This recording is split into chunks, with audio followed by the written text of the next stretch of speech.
Where's that off? Oh, it wasn't. Cool. There we go. I'm back. Ooh.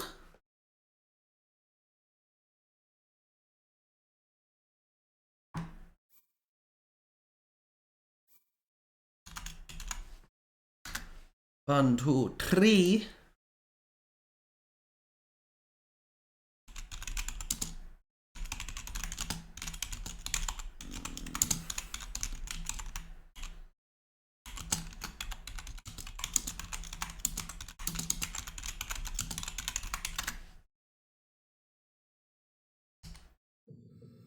Okay.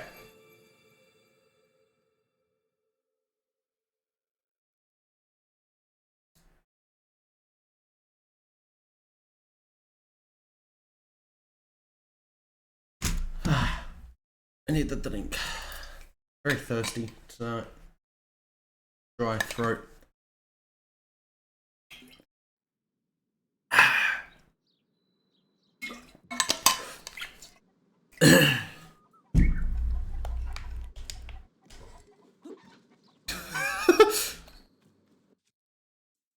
Let's grab this one.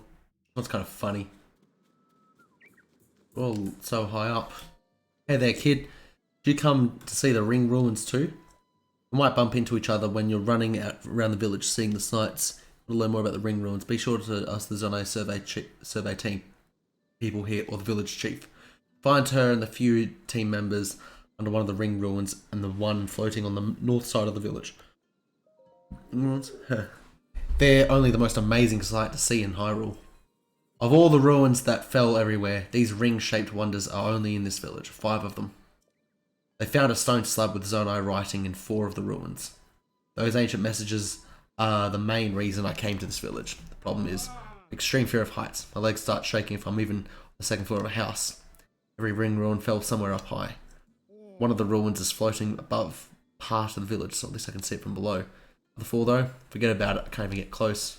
Wish I could find out what's on the stone slabs in each of those ruins.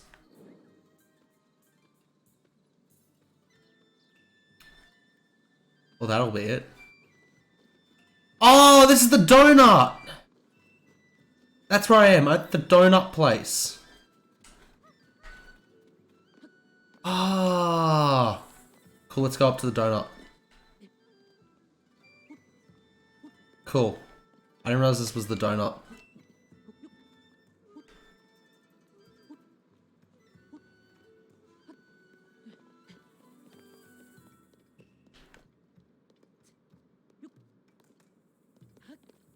I didn't realize this was the donut. Hell yeah, let's go to the donut.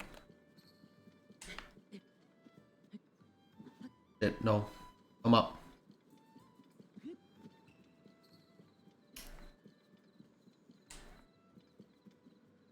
Oh, there's a shrine over there. Cool.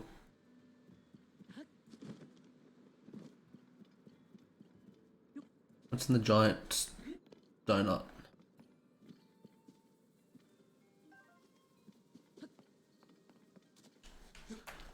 Oh.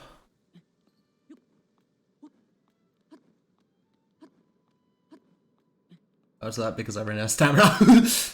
Should be going straight up, not side to side. There we go. Are these the guys I got to talk to up here? Large Ring Ruin Research Journal, Sagaru. There are 5 ruins around the village, but what I call the Large Ring Ruin is clearly the most impressive in scale. The parts of it have collapsed. It is the only ruin to retain its circular shape. As with the other ruins, a stone slab inscribed with the Zonai script was found in the rubble. They have stored the slab in a tent at the nearby camp. Wake up, oh please wake up. Saga is not far off, and if he finds out someone's been sleeping on one of the stone slabs, priceless artifact when he gets it. Stone slab? Yes, stone slabs are, well, slabs, like the one this guy's sleeping on. Survey team discovered stone slabs in each of the ring ruin sites here. They found this one in the ruin above us. Our leader is able to read the Zonai writing and says the text and sub is already a historical fight. One that was between the great king of that era and the demon king. The ruler did not or could not defeat the demon king and send imprisoned that mighty foe. Text also says that the sages who fought beside this ruler left something behind in case the demon king returned. Whereas me to know that this discovery talked about Demon King's return, and here the upheaval has just happened. If only we knew what those sages did repairs all those times back. Sorry, I didn't mean to think and fret at the same time there. You can read the deciphered writing for yourself. It's all right next to the slab. I've got to do something about this guy soon, though. Sagaru's in the ruins above, and he'll come back as here eventually. Hey, now, can you feed off the stone slab?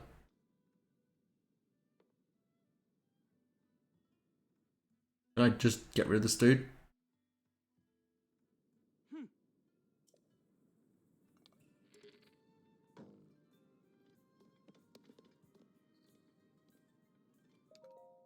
I'd travel, you're the only fungus for me. I give him a hardy truffle. Do I have one? Wait. What? Hearty truffle. I think I ate them. I think I ate all the truffles. Yeah, I did. Damn.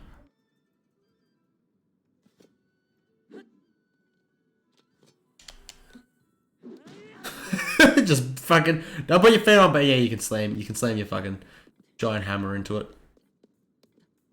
Oh, so let's climb up to this one.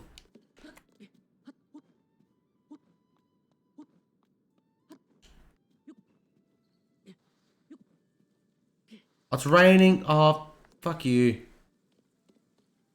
I was just climbing that, you fucker. Alright, I'll go up this way. Go up and around.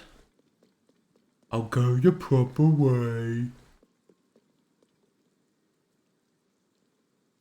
Couple of shrines up here, it looks like.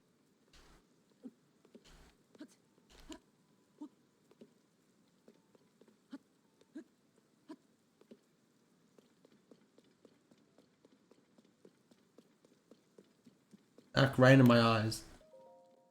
Did Para send you? I'm Sagaru. Nice to meet you. I'm specialist in studying the Skylands. I mean, look at all these fascinating ruins just dropping out of the sky. Great stuff, right? Huh? Wait, you're not with the survey team? It's an official ring ruins. It's dangerous here for civilians. So that comes all the way. Such a heart. Up here, I'm happy to answer questions. There. Yeah, I've already fucking been. Did a lot. I can get inside that.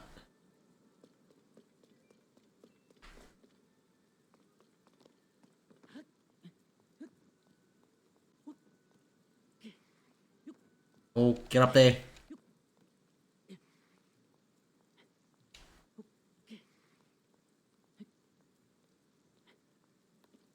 Okay, stamina recovery.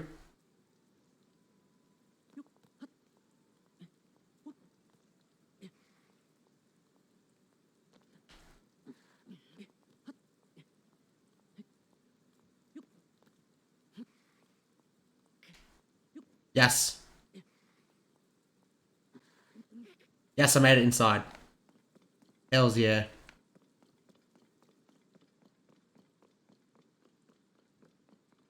Anything of value here? Anything at all? It's a big ring. It's just a big ring. It's literally a fucking platform that just fell on its side and shattered.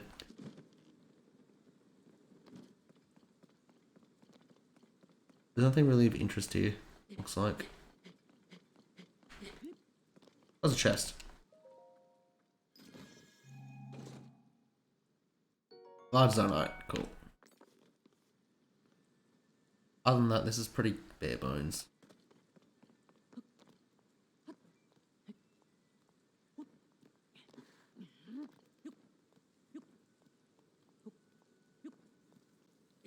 Okay, slip on. Not raining in here. Apparently it is. Apparently it is raining in here. What the fuck?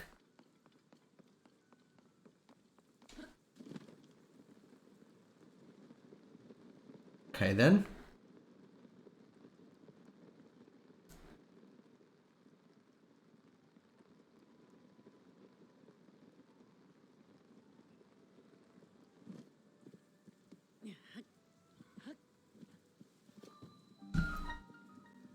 Second, sorry. Oh.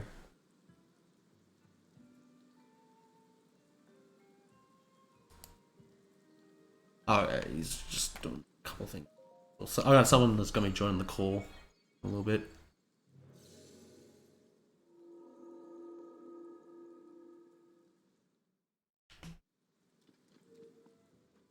Cool. What is this one?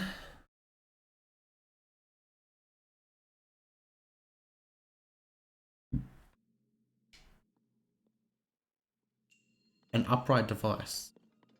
Makasura Shrine. Right device. I mean... Send? Is that the puzzle? Is that all it is? Is that literally all it is?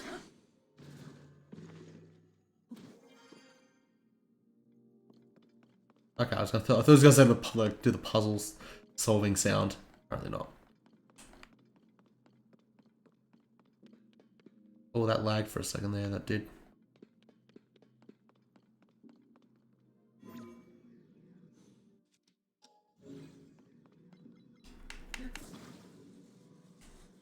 Wait.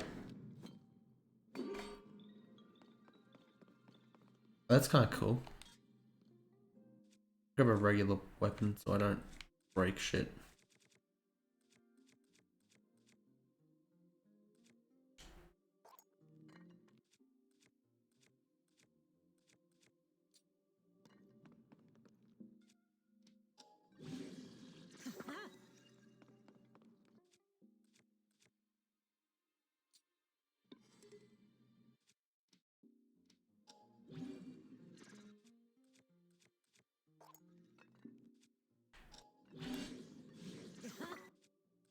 Okay, cool.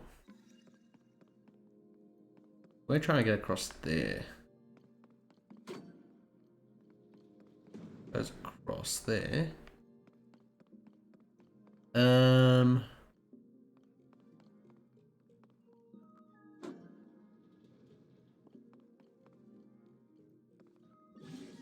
Stabilizer.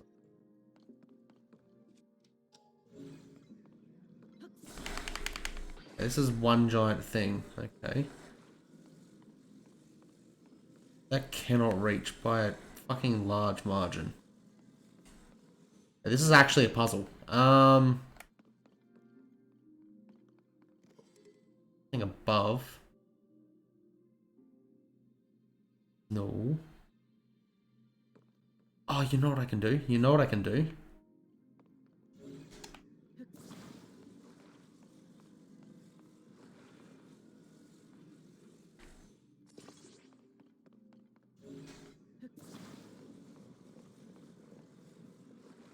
What if I do this?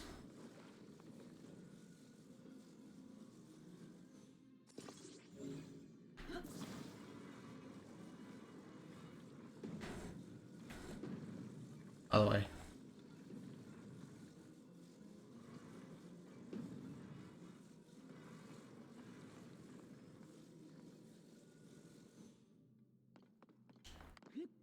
Like that.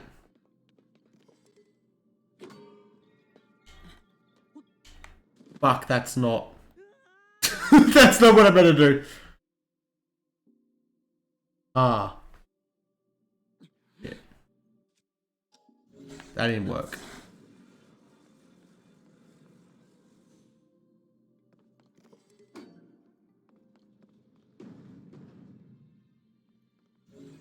Wait, what happens if one's attached to each end? Like, what the fuck happens? Get off that. What the fuck happens if I do two polar opposite bits on each other? What happens if I hit them both?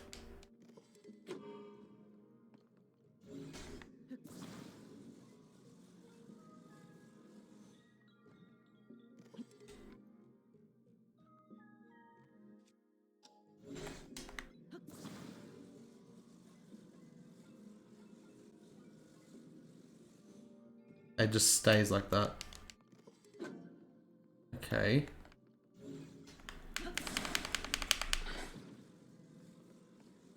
Okay. This is actual puzzle. I assume I gotta launch myself across here. Assume that's the trick. Make like a trebuchet or something.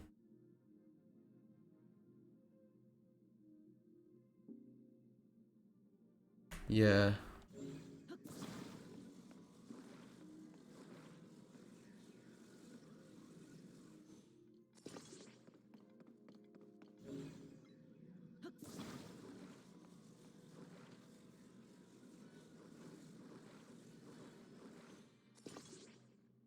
What happens if I hit these?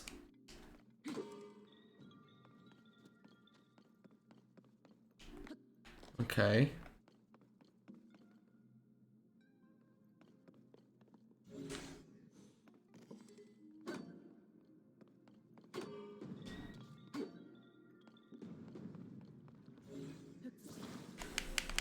I don't know what the fuck I do here.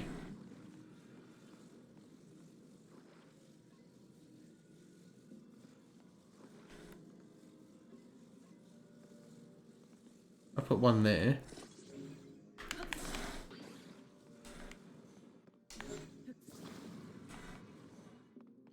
What happens if I hit them both like this? Two completely different sides. So they flip around like crazy. Not opposite, it's like...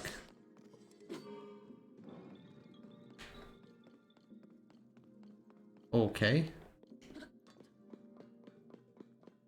Bit of a floating platform.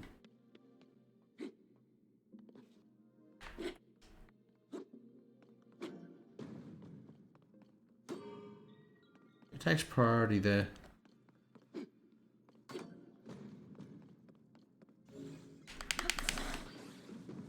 if I put the bottom on it? What happens then?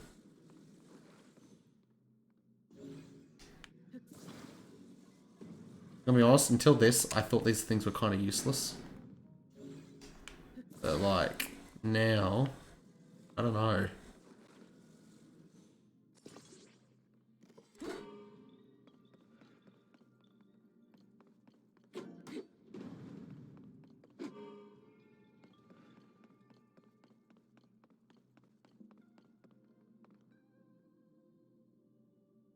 Maybe I just gotta do this and glide across.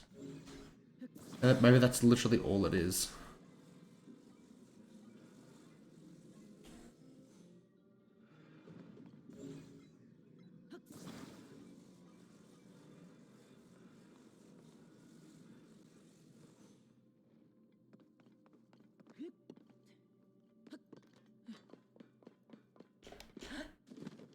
Nope. Maybe if I do it right. How much health do I got left? Not much.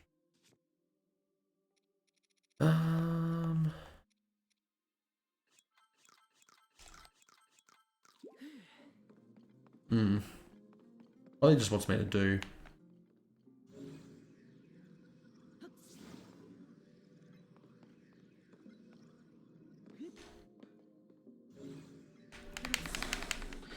Probably literally just wants me to do that.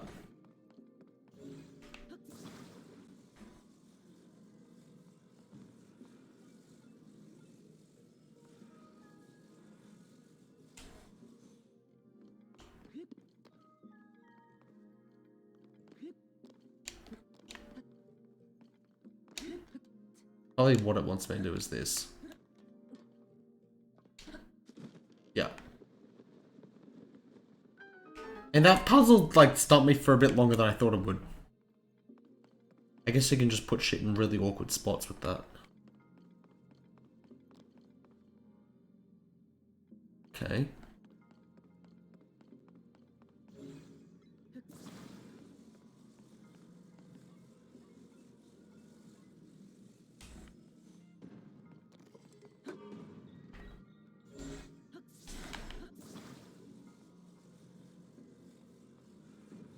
Like that, I can climb over it.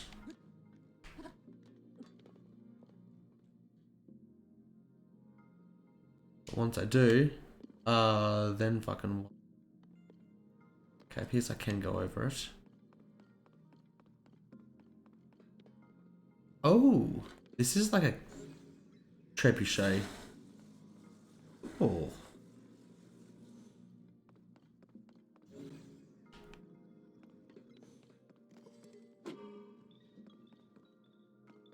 Okay, I think I figured out what I gotta do. Fucking catapult.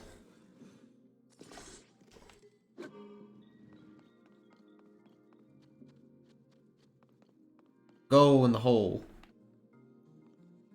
Roll. Get in that fucking hole. Come on. I know you want to do it. Get in the fucking hole. Come on.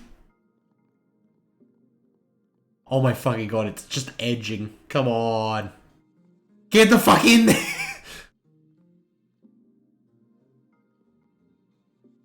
Finally.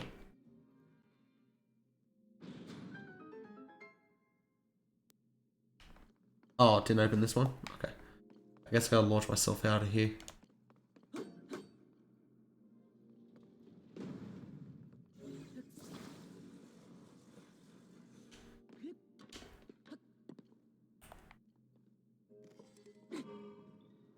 Whee!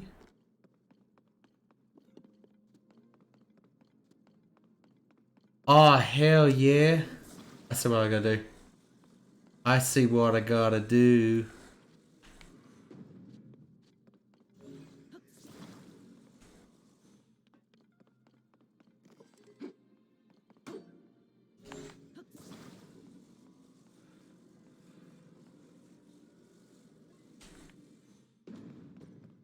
Cool.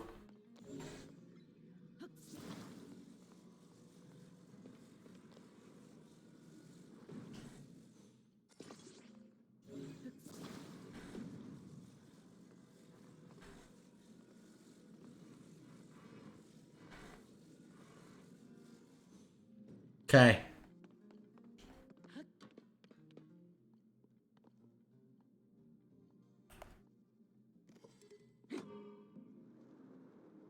Whee! Into the symbol thing.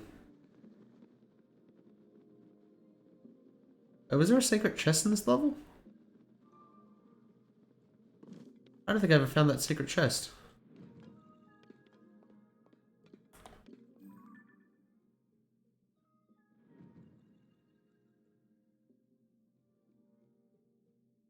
Oh. I never found that secret chest. Never even saw the secret chest.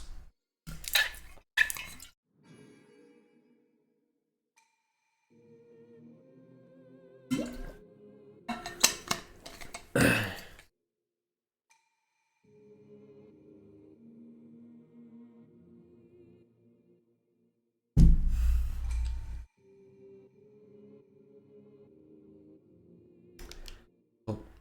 I don't know where the hell that secret chest was. Cool. Well, one more of those and I got another stamina boost.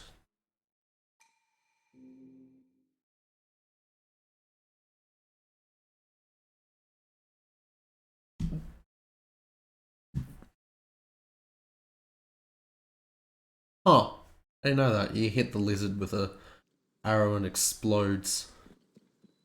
It's kind of funny. Oh, it's a gacha. I'm really low on really fucking important shit.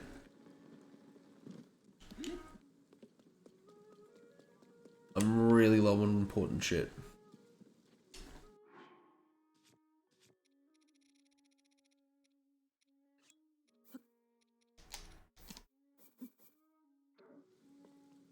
Go. Big money.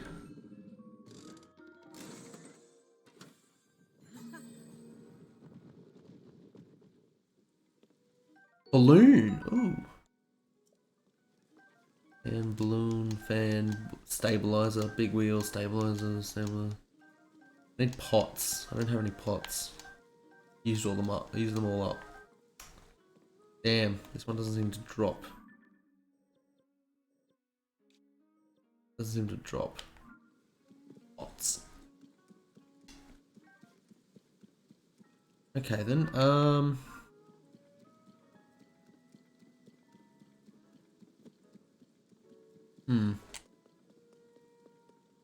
Brain's kind of stumping me. I'll go up around here. What's up this way? Through the valley. Oh shit! Forgot about you.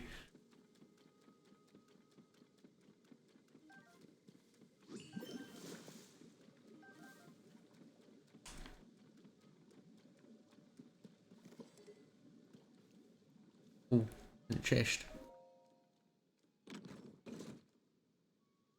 Amber.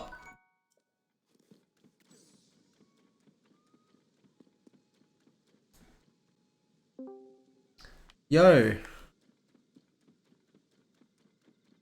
You there? Oh, you still setting up? Hey, I'm going good. Yeah, it's been a long time.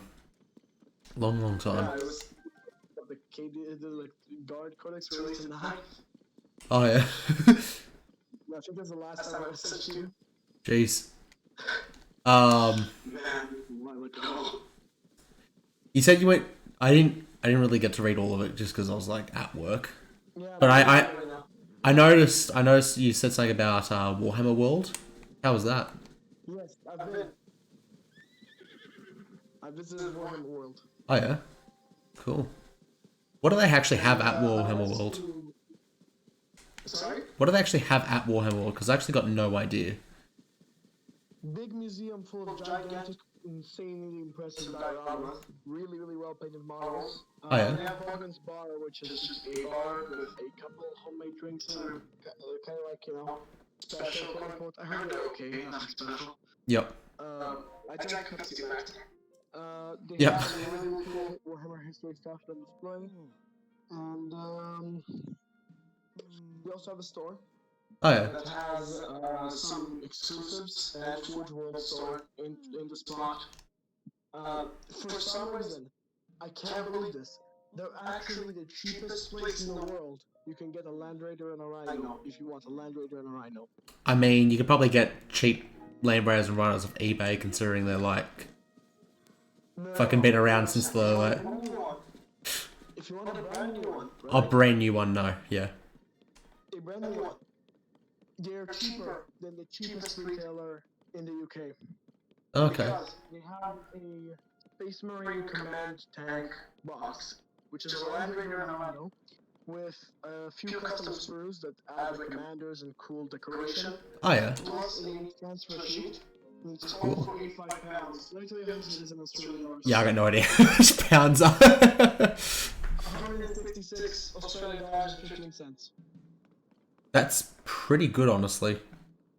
Yeah, I immediately snatched it up. Yeah. It was the only exclusive I bought from there. The Forge World prices are actually close to being decent. Jeez. Not quite, but close. Yeah. The only Land Raider I have is Land Raider the Land Raider that I have is this metal one I got second hand. I gotta scrub the paint off it. It's an old metal one. Fuck. Metal Land Raider, I really want one, honestly. Yeah, I like metal models. I do. It's fun. Same here. I have a full Metal Ketachan army. Fucking weighs a ton. Yes, I also have an Australian metal army. Oh, hell yeah. With a metal vest. It's beautiful. I love metal models. Now, I did want to say, the Forge World prices here are actually okay enough to almost be tempting. You can get a squad of 5 dudes for for 117 Australian dollars. That's almost acceptable. yeah, almost. Not quite. I Not quite. my most recent Warhammer purchase was the bloody Leviathan box. Because I collect Marines and Tyranids, so I didn't have to split that with anyone. You know the fucking you know the meme. I'll never financially recover from this. Yeah. That's true. That's true. Yeah, I did get mine at a I think it was like a 30% discount, I think. Nice. Because it was like, That would be normal Canadian price, which is too expensive, yeah. but not too bad. Oh man, so I actually want to tell you, yeah, I might sound like I smoked a 70 pack today. That's all good. Did you? I did not smoke, my friend. You wanna know why I sound like this? Why? Not because of the cold weather outside. Not because of cigarette smoke or anything like that. It's because I played at an apocalypse event. Oh You shit. see? Shouting across the whole bloody yard. Oh, you gotta hear this shit. So, you know the Imperial Guard YouTuber Mordian Glory? Vaguely familiar. I don't watch his content, but I'm vaguely Huge fan familiar. of his and a big member of his community. Yep. I've done quite a bit there. I made a battle scribe for Guard when they refused to do the Guard battle scribe. Literally, I had it 7 days out 7 days after Codex release. Jeez. It was ready. It was fully ready. Minor bugs, that's it. Jeez, that's pretty good. Yeah, the guy who worked with me on it is a fucking beast, and I met him today. It's like just met him these past couple days, and I was really happy about it. Oh yeah. Great guy. So there's that. I also made. You've played Dawn of War Soulstorm, right? No. No. No. Okay. You know the Force Commander Boreal memes? No. Oh God. I may have heard them. Is that the fucking weird bad voice acting Space Marine captain or whatever? Yes, he's Yeah, that one. Yep. He's that one. Yep. I and a friend of mine who's a music producer made an AI, like we use an AI voice software to make a rap album for it. Oh fucking. It's really trash in some songs, and others are like actually decent. To the point where like some songs of us, I've had a guy say, actually that's pretty good. Yep. Yeah, we're still working on quite a few songs, but we have a lot released already. Yep. We have, let me count how many I've released already. I think 5? Oh yeah. Released? Yeah. And we're gonna remaster most of them, because the old ones are rough. Yeah. A lot of new techniques. Yeah. I own the game. I just haven't played it yet. It's on my to-do list. I've got a laundry list of games to play. You should play it. It's pretty great. Yeah. You can hear Force Commander Boreal's beautiful speech if you play as literally any other race. Oh yeah. And go to the last stronghold of the Space Marines. Yep. Anyways, so the thing is, Mordian Glory, great YouTuber. I love his community. I love him. Great guy. Really down to earth. Really like legit, humble, honest guy, right? Yep. And that's just off camera too. Yeah. Yep. Really good guy. Killer makes him seem a lot taller than he is. I'm actually taller than him, and I'm 5'11". Anyways, he decided to host an apocalypse event. Oh yeah. Because Element Games sponsors him, and they're the biggest Warhammer retailer in the UK, except for, Warhammer. Yep. And they told him, oh yeah, we'll give you our biggest storage space to run an event for free. Yeah. Because they knew we'd come to buy stuff. Yep. Now, it's a 2-day event, and most people were playing, predictably, Imperial Guard. Yep. Which at Apocalypse Games, is fun. That sounds like a lot of models. Yes, it is. Yes, it is. We had 0 orc players, which was a shock. But we had, I think, a Tyranid player and a half, if you count Morning Glory's own army that he gave on loan. Yep. We had a few Space Marine players here and there. Some G-Sealer cultists, some Chaos Space Marines, demons, World Eaters. Oh shit, this guy can pick up trees. It was mostly Guard, which made things really crazy. Now, there were 4 tables, right? 2 minor ones and 2 major ones. Yep. The major ones were the... Okay, let me tell you the lore real quick, just so it makes sense. This is the planet of Thanatos, the planet that has been invaded simultaneously by Chaos and Tyranid, which had the perfect time to strike. The G-Sealer cults started an uprising, and they worked with the Chaos cults to saw a serious uprising, and they figured, hey, in this small we'll just kill each other until we figure out who's on top, right? Yep. So the lower classes started a revolt in the Manufactorum, and they're threatening to kill the Imperial Governor and his palace. Those are the two main tables: the Manufactorum and the Imperial Palace. So if the Imperium side loses the palace or gets the governor killed, that's a huge loss of victory points. Same thing goes for the Jerusalem Patriarch and the Manufactorum. These were enormous tables. I mean, like, if you see pictures, it doesn't collect, it doesn't register. I think they're like what, 40 foot long, maybe a bit shorter than that. Really fucking long tables. I'm talking, you could have a basilisk run out of range twice. Yep. Really fucking long. Oh, yeah. I don't think I've ever played an Apocalypse game. I think the biggest game I've ever played is a 3,000 point game, and that was awful. I was just a shitty opponent. I was like, oh, cool. Not only am I taking not only is this game gonna take forever, but it's against someone I just do not enjoy playing against. Yeah, well, 10th edition, good news. Apocalypse games are very fast. We were able to do entire turns and still have 10 minutes on the clock in a 1 hour timer. Jesus. That's pretty... Yeah. 1 hour per turn, I assume? 1 hour per side. Per side, yep. Per side per turn, yeah. So, like, yep. I'll quickly touch back on the tables and we'll get back to this in a sec. Yep. So, the two minor tables included the Polar Fortress, which had access to the orbital lance array, which lets you kill a few strong models, a lot of weak models, or one really strong model once. Yep. Just once. It also lets whoever controls it, their entire faction, deep strike within 7 inches instead of 9. Yep. Pretty great. That's for all tables. Yeah, that's pretty good. After the Polar Fortress, there's one more table, the Garden of Kadesh, which is a forest/jungle with the main hub of transport on the planet, and it also has a shrine that was like a holy place basically for the Imperium. Yep. The shrine was under the main helipad, now we didn't really have anything represented, but it's basically there. The lowest that the helipad was a quote-unquote helipad. The transport hub was built around it.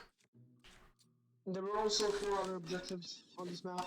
We had a village, 2 outposts, and an Eldar gate, as well as one more place that I'm forgetting because it didn't. Oh yeah, ruins of some old mausoleum or something. Yep. Anyways. In the Polar Fortress, they also had a temple and a small town. The temple's really funny. We'll get back to it in a moment. So, I was stationed on the jungle map. Yep. On the Garden of Kadesh. This was the least player-populated table. But it was certainly not the least model-populated table. Yep. That would be the Polar Fortress, which had a lot of players, but all of them brought really big shit. So, I was stationed alongside a fellow tank commander. I brought 3 Baneblade, a Baneblade, a Hellhammer, and a Shadow Sword. Yep. By the way, run Hellhammers, they suck. I have only versed Guard once in 10th edition, so I actually don't know what's good and what's not. All I know is I played way too defensively after fucking getting slaughtered by them in 9th edition. So I lost the game because I was too defensive. You play Marines, right? Marines and Nids. That game I was playing Marines. I was just like... If a Shadowford sees anything you have, literally anything, it dies. Yeah. As long as it don't roll Snake Eyes 4 times. Yeah. Right?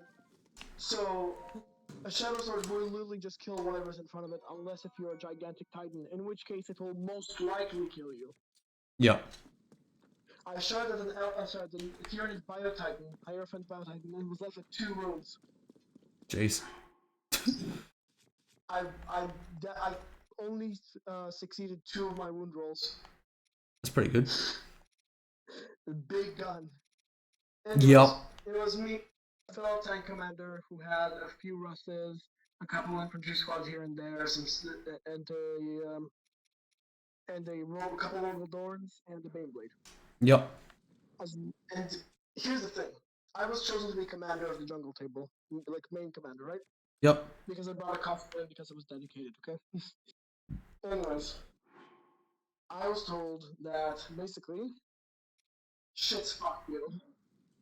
Yeah. Yeah. I was told that against me, there's gonna be 1 player with 4,000 points of Tyranids, a player bringing several greater demons of Nurgle, Fuck. and a Gene Star called Brood Brothers player. It was just my guard, basically. Yeah. This guard with accessories. Exactly. He was bringing almost as much firepower as my fellow tank commander. Basically the exact same army. Jeez. Except he had mega rust loadouts and a couple tech percentages for repairs, which, by the way, I really should have brought one. Yep. Yeah. I've been finding I've been bringing Tech Marines with all my vehicles I have. They're great. They're worth it. Oh yeah, definitely. Fucking. I played a game with I got a game on. I do tomorrow. I do it's Marines. I don't know who I'm versing. It's not as big as the game you play. It's only a 1.5K game. Right. But the my last game that I played with Marines, that was 1,250 point game that was. Right. And yeah, there was really some really funny things. Essentially, because it was Marines versus Marines. The lists were pretty well like balanced. It was essentially I won solely on sheer just outsmarting the opponent. I feel really good about that. That's always fun. That's always fun. It was the we were playing the mission where in the Leviathan deck thingamabob, where you delete the objective markers throughout the game. Mm-hmm. And we also had the one where there's an extra objective marker. Right. And something that I pause for a second. Sorry, I'm playing a game. Yeah, no worries. I can see that. Yeah. So essentially, I kept back all my jump pack guys, my assault marines, my vanguard veterans. I held them all back. I did, as well as a unit of tactical marines as like bait. My opponent has this 10-man block of Terminators with a Terminator Captain, with a Terminator Ancient, and he's like, fuck you, I'm bringing that down your back line, clearing that off. God. Yeah, I'm like, and you know what I did? I knew he was going to do that because every single person that ever plays Terminators, they have the exact same mentality. I'm going to put it on your back line. Everybody does it. Literally everybody does it. Yep. So, I had throughout my... Because he did this turn 3. Because I screened him out turn 1 and 2 I did. Right. So, I had been, on turn 1 and 2, I had deleted the 2 closest objective markers to my deployment zone. I had. That was my deployment zone 1. He drops his Terminator's brick down, charges into my tactical marines, deletes them. He deletes all but like 2 of them. Those last 2 just run away because I conga lined them. I was essentially using the assault marines to like force deep strike in one specific spot, which is literally up against my board edge and against the tactical marines to charge them. He does that. Right. He gets on the objective marker. He deletes that objective marker. And then I roll 6s to advance on both my assault marines and my vanguard veterans. They book it 18 inches up the board. And then he's there with his 12-man block of Terminators on my objective marker that he just deleted. And it's like, cool, the closest objective marker is like 20-something inches away.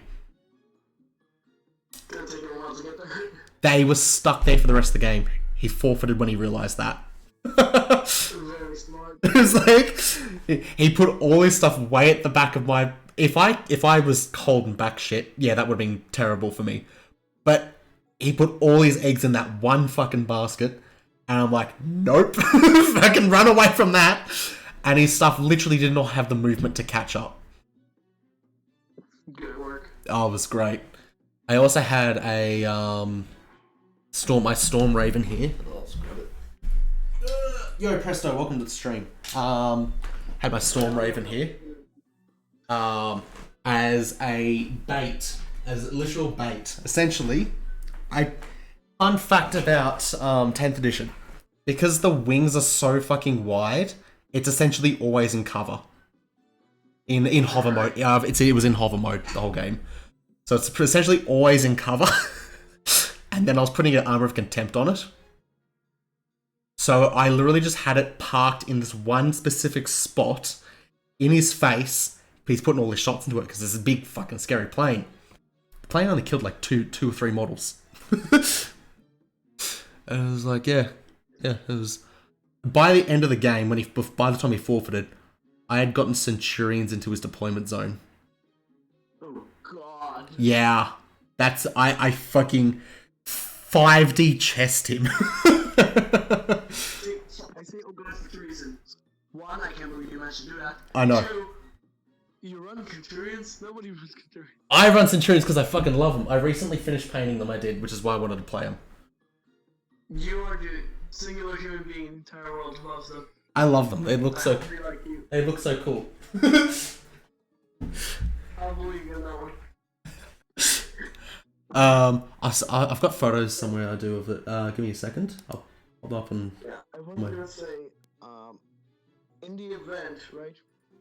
The Tyrion player brought a fuck ton of giant monsters. The Chaos player brought basically all giant monsters except for he brought two great unclean ones. One of his other greater demons. I think not a greater, but like a big demon. Yep. Who was tough as hell as well, because Nurgle. He brought a unit of Screamers of Tzeentch, a unit of Flamers of Tzeentch, and one more unit that I do not remember. Oh yeah, a Plague Bearer unit with a character that did basically nothing the entire game. Yep. I don't think I even killed a single thing. Oh, cool. They just sat on the board walking really slowly. Yeah, that sucks. Yeah, but the rest of the stuff that they did was like the other demons, other than the Poxwalkers and that one character, did a lot. Yeah. So, and the guard player, he was very smart with deployment, so all his tanks were like just far away enough from each other that explosions will not do chain reaction. But it's close enough that shooting just one is a fool's errand because you're not gonna survive. But if you shoot multiple, you're not gonna kill anything. Yeah. So it's a real pain in the ass to kill him. Sorry, Presto. I haven't seen the trailer yet. I've seen people YouTube thumbnails reacting to the trailer. I'll watch it in a little bit. Sorry.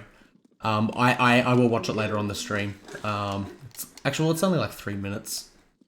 You don't mind if I react on stream to a random trailer? I'm watching the stream as well. Yeah. Give me a second. I gotta get it up.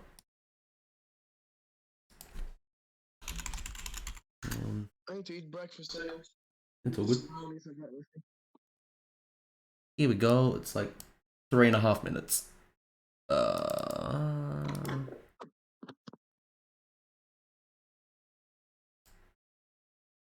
Here we go. Let's see. Ooh. Wait, let me actually turn on noise suppression. Let's turn it off with my previous people. It's all good. So many surprises awaiting hidden treasure of Area Zero. The world's trailers is more competitive. Yeah, cool. A bit loud on my end. I'm gonna turn that down. Still loud. Yeah. Indigo disc. So the stars are back. It looks like. Cool.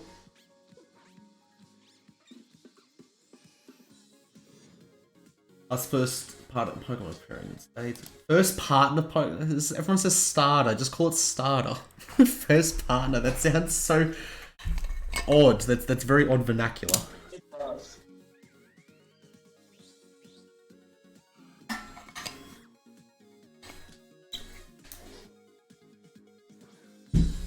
Oh, you can just catch them. Oh, they're just wild Pokemon.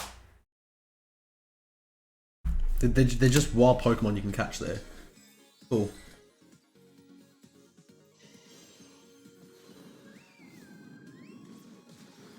Yep.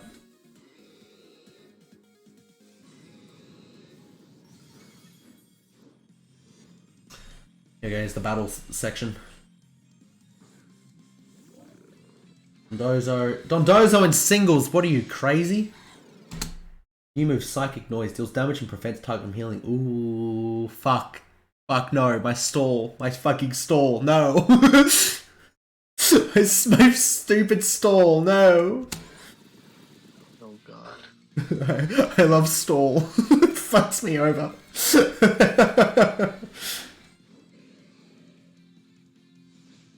Upper hand strikes before a target's priority move. So it's a +2 priority move. So it's like extreme speed.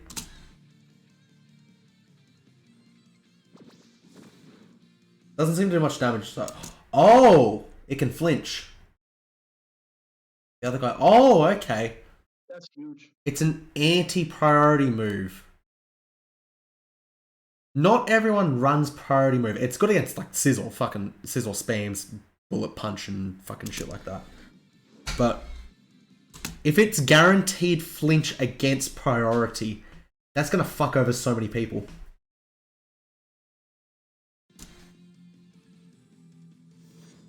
That just hard counters Prankster. That hard counters it. Looks like it's Electric Dragon. So I guess all the I guess the Entei one's also gonna be Dragon type, Fire Dragon. Thunderclap strikes before target, so it's just a priority move. Oh, before an attack. Is this gonna be like Sucker Punch?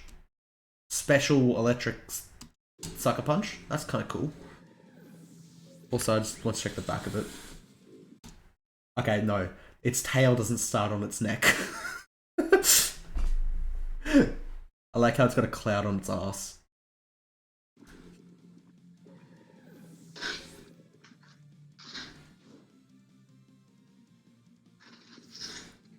Steel Psychic Iron Crown. Ooh. So I guess the Trachian one's gonna be Rock Psychic then. Tachyon Cutter. Tachyon Cutter. Guaranteed to hit twice in a row. So it's ignores accuracy and double hit. That's kind of cool. It's probably gonna have not the best attack strength. But yeah, that's a perfect Pokemon to show it against Mimikyu. Yeah, it's critical. It's super effective. That's not the best demonstration of how strong it actually is against Mimikyu, because Mimikyu's, besides the ability, isn't the tankiest thing. So it's not very effective. Oh, hell yeah, Whimsicott. Time to break everything again.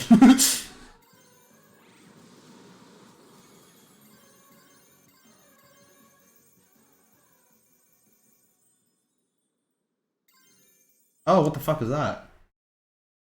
The rainbow one. It's not. This feature. Pardon? I bet the balance team loves this feature. Oh yeah. Oh yeah. New Terra type. Oh, I'll check that in a second. Presto. I'm gonna assume it is null. Type null. Like nothing. You get no weaknesses, no super effective. Either that or it's the broken Arceus in Legends Arceus. Yeah, essentially the question mark type.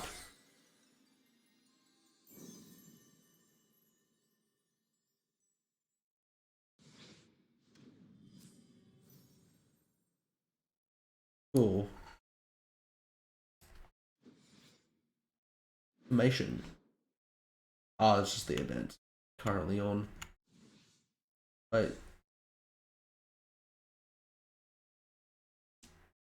Cool, there's new outfits and shit. Oh, you get special Zorak. I already got a one from Legends Arceus because you can just farm them. Cool, and home. Cool. Let's check out this.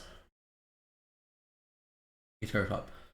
The Terrestrial phenomenon first appeared in Scarlet Valley. Great special power. Blah blah blah blah blah. Crystals. Doesn't make time. Yada yada yada. Promo shit. 19th Terratype. What's the truth behind this 19th? That's it. That's it. Okay. I see 3 outcomes for this thing. Yeah, it does change Terra Blast. I see 3 outcomes for this. 1, it's null, so there's no bonus whatsoever. It just makes you have no weaknesses, no super effectives. It's just neutral, pure neutral, which is the lame option. Second option is the really, really broken option, where it's like in Legends Arceus, where it changes your type depending on what the opponent's weakness is. I really hope it's not that, because that's really broken. And the third option is it keeps your type the same as before. So it's like a double type, but it's say Excalibur uses it here. He essentially gets Terra on his Dragon and his Ice. So it gets a bonus on those 2 types. And then the Terra Blast is essentially a combo type. Like, what's that Hawlucha unique move where it's flying and fighting type at the same time? That's what I think it's probably going to be, because that seems like they've already done shit like that before, just on small scales. That would make Terra Blast played a lot more if it does a combo attack. Interesting. Any other news there, or was that it? This is just the same shit, isn't it? Just yeah. So here we go. Fighting type move, physical. Oh, always makes the opponent flinch. Oh boy. Oh fucking boy. Oh boy, that's gonna cause some. Okay, Scizor is officially useless. How do you like flinch in every turn? Psychic noise prevents healing. 4 items after a certain number of turns. Cool, so that will stop leftovers as well as Regenerator and shit like that. Yes, it's Edie Prankster as well. I notice they don't talk about that third move. Probably do on this one. No. And that's it. That's all the information they got. Cool. Sorry for cutting you off there, Arfin. Sorry about that. All good, mate. I actually need to grab breakfast anyways. All good. I decided the best thing to eat on my bed are brownies and chips. I'm a responsible adult. I should be trusted. What time is it there for you? Sorry? What time is it there for you? Pretty early now. It's midday right now. 12:52. Oh yeah. Yeah, finally able to talk to you in a decent time zone. Hell yeah. Temporarily. Yeah. But, I'm currently in Manchester right now. Oh yeah. I was in Stockport yesterday, that's where I played the event. Cool. Anyways, I was outnumbered massively on day 1. They had about 3,000 point advantage on us. We had 7,000 or so, let me tell you the exact number. We had 7,225 points on our table, on my side. Jesus fucking Christ, I don't own that much. We had over 10,000. I The night before, they told me, hey listen, you're basically fucked. Die as slow as you can, buy as much time as you can. This is a boss arena. Right? And I told them, and I quote, I will hold the line. He told me, there's no fucking way you can. Die as slow as you can. Yup. I said, no, I will hold the line with what I have. Now, this was a very difficult task, but I was aimed by 2 things. 1, superior range and Yep. weapons. 2, The buffs to autocannons and heavy bolters are fucking amazing. Yep. And 3, I have a fucking shadow sword. Yeah, that'll carry you a little bit. Yes. So the thing that they did wrong on day 1 is they kept targeting. Oh yeah, actually, we'll get back to that. Now, how the fuck did I have 7,000 points? If actually no, I didn't have 7,000. I had no, you didn't have 7,000. How the fuck did I have 7,000 points? I brought up 3,000 points, and the other god player brought about 2,000. Fuck's sake, I always forget the dodge button. Here's what happened. I did not count one player in that amount of points. Yep. Because I don't know how many points he brought. I only know what he brought. Yep. You see, at the commander's meeting, he told me, look, it's you and another tank commander versus a gigantic horde. So, we're gonna be nice, and we're gonna give you first dibs on whoever walks in without their list submitted tomorrow. Right? Yep. Whatever I want, I can have. Yep. And I was like, okay, sweet. And I prayed to God that night. I'm not joking. I said, I want 300 infantry. It's extremely unlikely. I will take 200, but I want 300. Right? I wake up the next morning, I put on my outfit. I have like a uniform hat, because cosplay is fun. And I walked over to Alan Gates. I walked up the stairs, met the other commanders, right? They told me, look, just look at your table. And it was awful. It was all woods. We'd have a -1 to get through them, and have to move it to vehicles. And it was just a bunch of really dense woods. Tons of Tyranids. Tons. I walked into the other tank commander and they said, like, shit's fucked, we'll hold as long as we can, right? And then, I see a player walk in with the boxes of infantry. Right? Just one tray.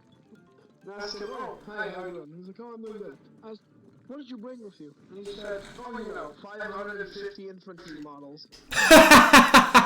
Sounds about right. Easily. And my prayer has been answered. 70 of those infantry are silenced with each strike. The rest are a mix of Katachan infantry squads. Most of them are made up of heavy bolters. So that with all the cannons. Yep. All the cannons and 10s, I don't know if you've used them. Oh man, they shred. Yeah. 2 shots, straight 9, so they can challenge like monsters and Oh, you're cutting out there. pretty easily. You got you. Sure, but it's 3 damage flat per shot. Jesus. It's huge. It's literally a mini battle cannon. It's literally 1 strength short of being a battle cannon. Same stats everywhere else. Fuck. It's insanely good. Every single autocannon we had was basically a Luminos by itself. Jesus. I haven't really been playing much high power stuff. I've been playing a lot on pure tactics because I'm gonna be honest, as powerful as the 9th edition NIDS Codex was, I did not enjoy how it played at all. I just flat out did not enjoy how it played. Oh yeah, I am loving the 10th edition. I'm loving the 10th edition playstyle for NIDS because it's a lot of it is board control, and that's how I generally like to play, is just board control. Yeah, unfortunately, Shadow of the War really suck. It does suck. It does suck, and I do forget about it like multiple. I have like forgotten about it in multiple games I've played. Massively. Shit. I thought I could climb on top of that. What's really cool, right? The guy made a really hard front line to crack. And the Tyranids were slow, the demons were slow, and the tanks were just chilling in the back. So we were just having shipping guard that slowly swing towards us, and we just kill every single big monster. Yep. They made one big mistake on day 1. They only, and I mean 99% of shots started at infantry. Jeez. I'm gonna drown. We had 550 models to throw away. They could not get through even half of that. I drowned. They got us down to 30% of our infantry, so they actually got 70% of it. But that took them 7 hours. Jesus. After 7 hours, they didn't even kill all the infantry. It's pretty good. We got lucky and they won. And we pushed them back in some spots. To the point where I almost fully cleared the flank. It was that crazy. The Supreme Commander of the Imperium faction walked over to my table and said, "Did they deep strike? Did they go back in reserves?" No. They're all dead. I killed all of them. He was shocked to see that we survived. He was even more shocked to see that we managed to kill almost the entire flank. But there was one problem.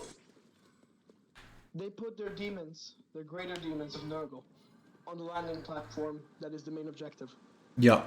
And try as we might, they had one greater demon survive everything thrown at him at one wound for 2 turns. And Mr. Morty Glory, the event organizer, walked around the table and said, "Oh, for 2 turns? Yes. Cool. You get 6 inches around the platform and on the platform, everything you can fit in there respawns." Fuck. That was the biggest and most offensive fuck you I've received in my life. Everything I killed with all of my tanks on day 1 returned. Full health. Characters too. Jeez, that's a bit fucky. Yeah. We did find a secret objective, so we got to replenish 80 infantry. That's nothing. We'll take it, but it's nothing. Yeah. There was 80 infantry that were dead, and like complete units wiped, yeah? Yep. And it was every single damaged unit of infantry goes back to full strength, not including characters. Yep. So not bad overall. We ended up gaining about 150 infantry back. Solid, but we had 550 that we wanted, and we were down to about 200. Yep. Yeah, we was real desperate at the end there. It So sounds it like gave it. us a few more hours to hold the next day. I went to the commander's meeting and I told them, "Look, I can hold on with what I have, but if you take anything, I'm gonna crumble." Yep. Because it was just about a tiny bit above breaking even, right? I'd kill about 60% of my losses. Yep. We were doing good. They told us, "Nope, we need help on the Manufactorum. If we don't get any more tanks, we can't break through." They Yep. took half my fucking tanks. They took everything. They took the tank commander player. Jeez. I have lost, at that moment, I have the points to value, 3,000, I cannot breathe, 3,960 overnight. That's a lot. That is almost as much as a Tyranid player brought. Jesus. They told me, surely they will not bring anything else. This is a losing table for both sides. They're gonna reinforce the main table. Fuck no. They brought more nids. Jesus Christ. Presto, sorry, Presto. Sorry, I did read your message before, sorry. Yeah, it is a sucker punch. And yeah, the steel move never misses. The poop water was, remember the giant waterfalls in the town here of just actual shit from above? That was the poop water. That was the poop water that the stream name references. Oh god. Well, that's literally one of the missions. You just get rid of the poop water, and I did that. I got rid of the poop water. That's pretty funny. Because it's literally just, it looks like streams of shit coming from the sky. Oh, That was probably a gosh. bit overkill. That was. Yeah, I need to play the game. I have it on both my Switch and it's on my brother's Switch and he loaned to me to play now. And I also have it on my PC emulated at 4K 60 at ray tracing. I have never really played any Zelda games besides this, so like I'm essentially going into this blind. Wow. Okay. Yeah. The Tears of the Kingdom is an interesting choice to start with. I would have said Breath of the Wild's a bit better to start with, but both are solid. This is basically Breath of the Wild with a bit more features and a different story. Yeah, I never played that game. The only last Zelda game I played before this was Majora's Mask. Yeah, good news, you no longer have to play Breath of the Wild. Sure, it's the one before this one, and it's the same continuation, right? But it's literally the same game. It's about 90% the same. Oh, okay. Yeah, you really don't have to play the previous one. You'll be like, this is just the same thing with missing features and a different story. Yeah. Pretty much. It's okay. Oh.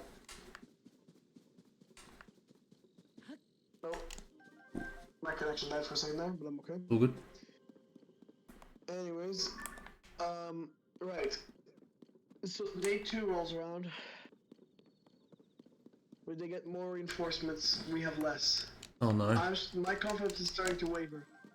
Command promises to give us a one-time stratagem that completely revives an entire player's army instantly. Jesus fucking Christ. I feel like that's kind of fucking broken. Yeah, but it's one time, and between 22 players, we have to decide which one gets it. Oh, yeah, true. You have to see who is actually the most valuable player here and shit like that. 550 infantry sounds like a good use of this stratagem. Just launch one to each side. Sorry, that was really funny.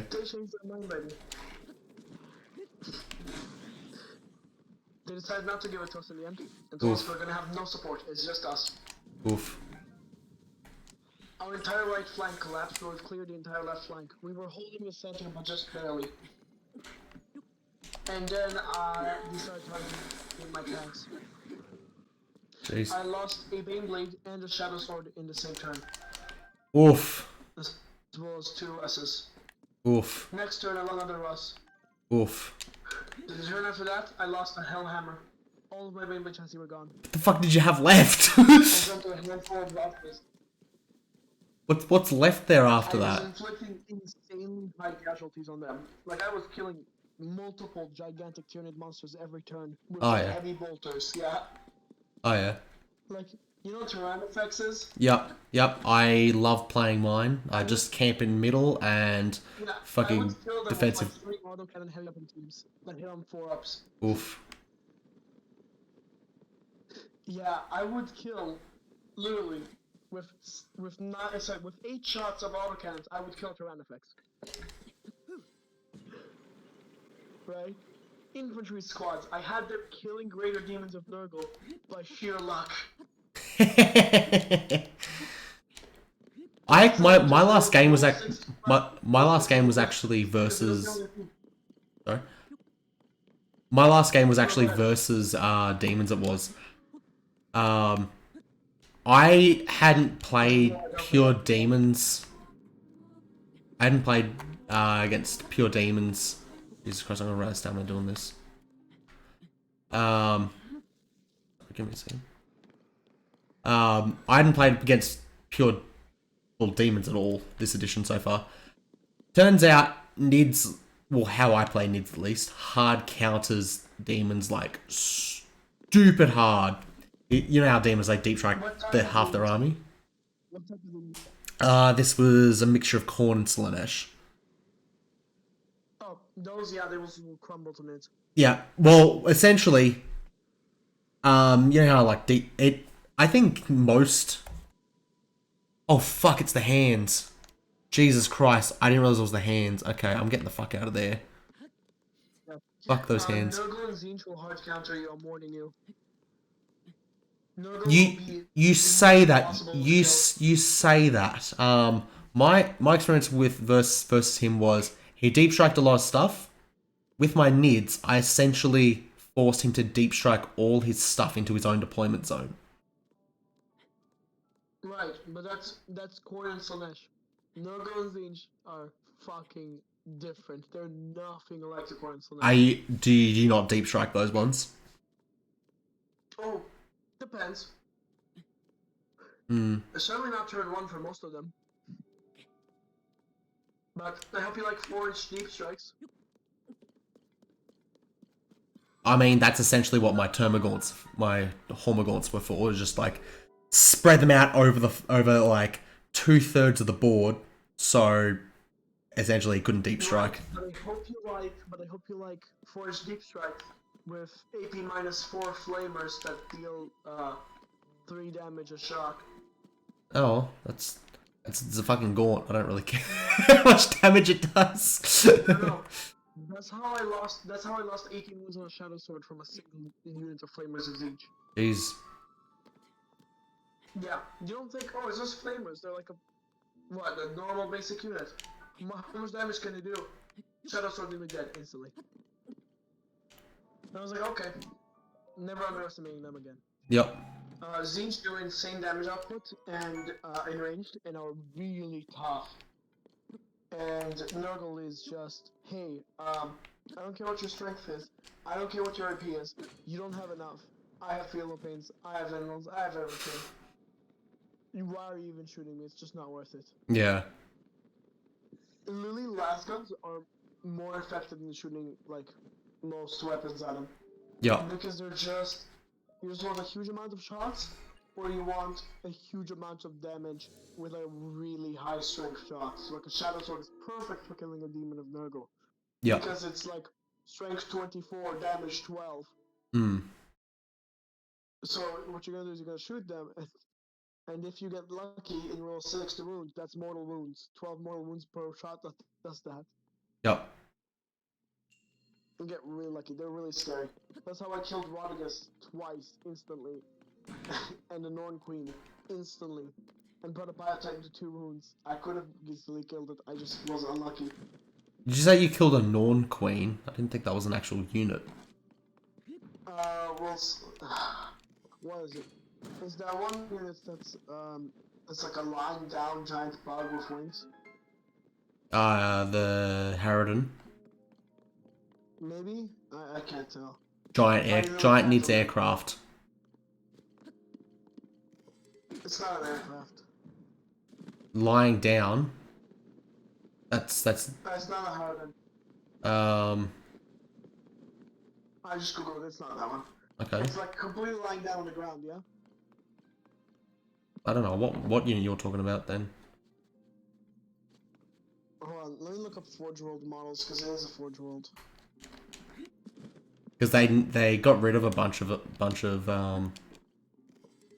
Forge World units they did for Nids, but even then doesn't really match any of them. Let me see if they still have it.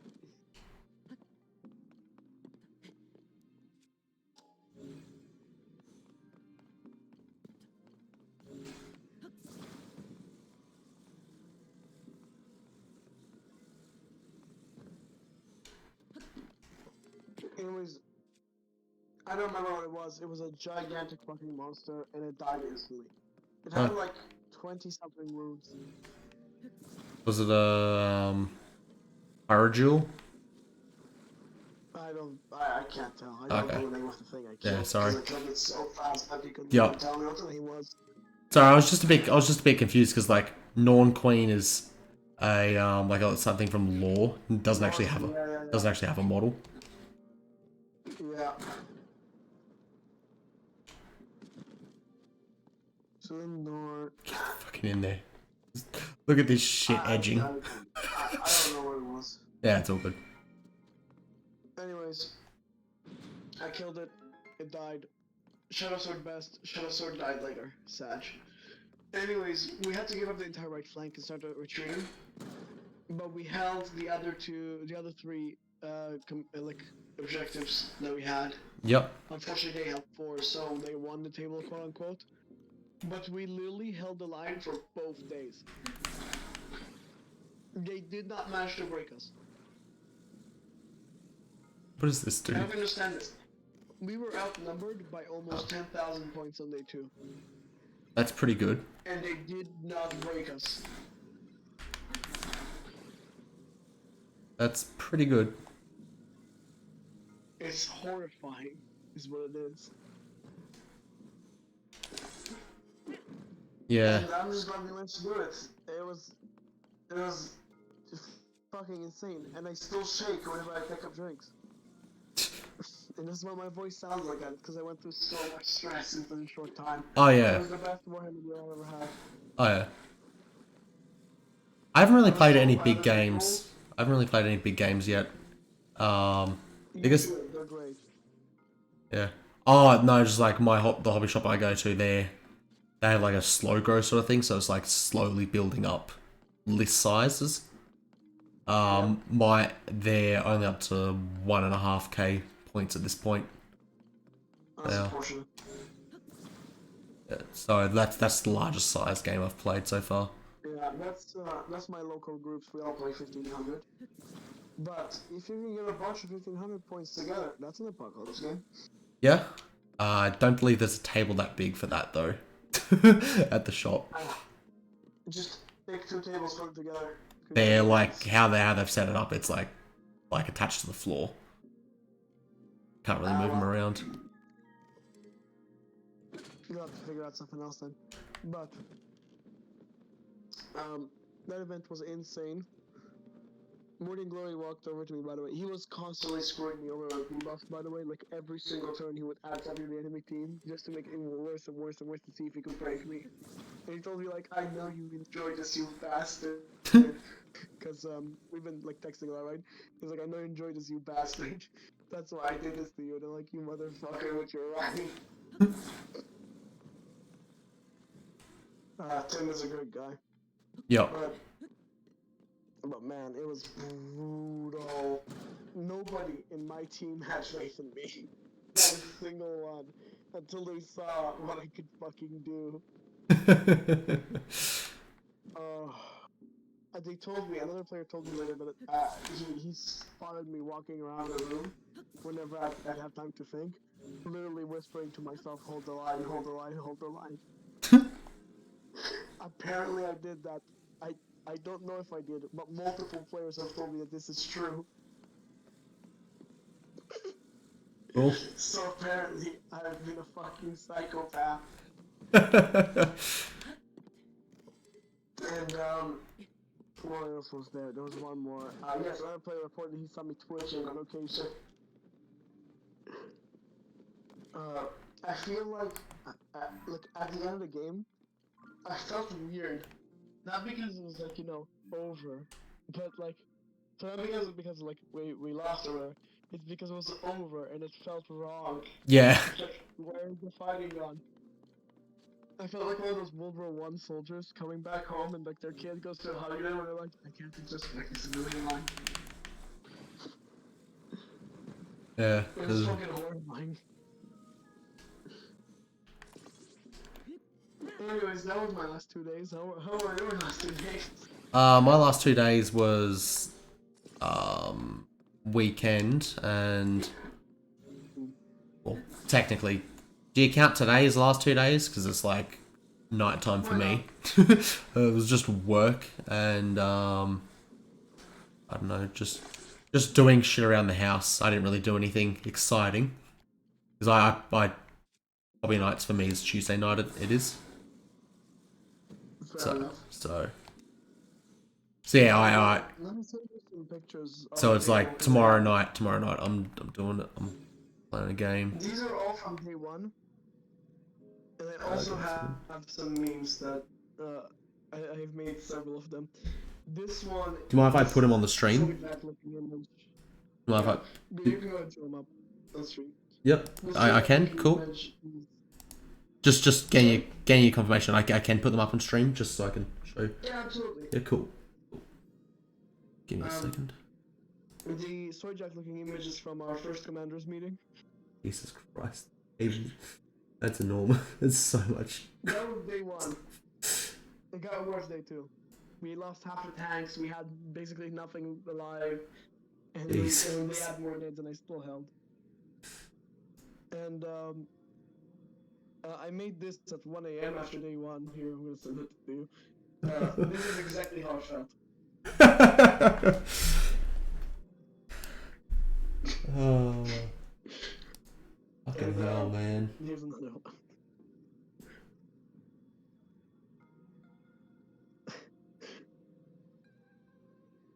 Yep. That looks insane. That does. It was hard. The Polar Fortress had a Gentleman's Titan duel the entire day. The Chaos team found the temple there, and they tried to sacrifice people to it. And they said, okay, is 20 enough? And they said, no. Is 40 enough? No. Is 80 enough? And they were willing to sacrifice 80 infantry, right? Yeah. So they got a mountain buff. So they're like, we gotta push everything to be sacrificed to this fucking temple. So it was a bit of a narrative thing as well. They were meant to kill the enemies in the temple. They killed their own people. I mean, it's sacrifice is a sacrifice. Sorry? Corn doesn't care where the blood flows from. Exactly. At one point, they got a huge surge of reinforcements. I'm talking, they literally got 5,000 points of reinforcements. And they instantly sacrificed it all. Jesus. We're +1 toughness army wide. That was not worth it. They ended up not being able to capture the Polar Fortress, so they sacrificed their entire army.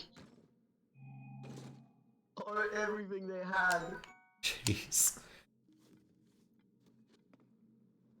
Oh god, it was fucking ridiculous. And in the main tables, the palace held strong. The Chaos did not manage to break into the palace or kill the governor. Yep. And the Imperium did not manage to break into the Manifactorum, but they managed to get a Black Templar's Judicar in melee with the Patriarch. They managed to sneak him in there. Cool. And the Judicar slayed him and survived on 2 wounds. Cool. So the Imperium won the night.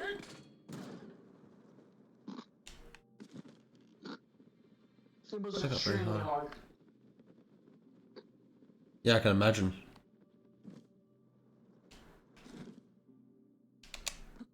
I just want to say, the best part about that event is that they had a bar inside the store. Oh yeah, yeah. That's always the best part.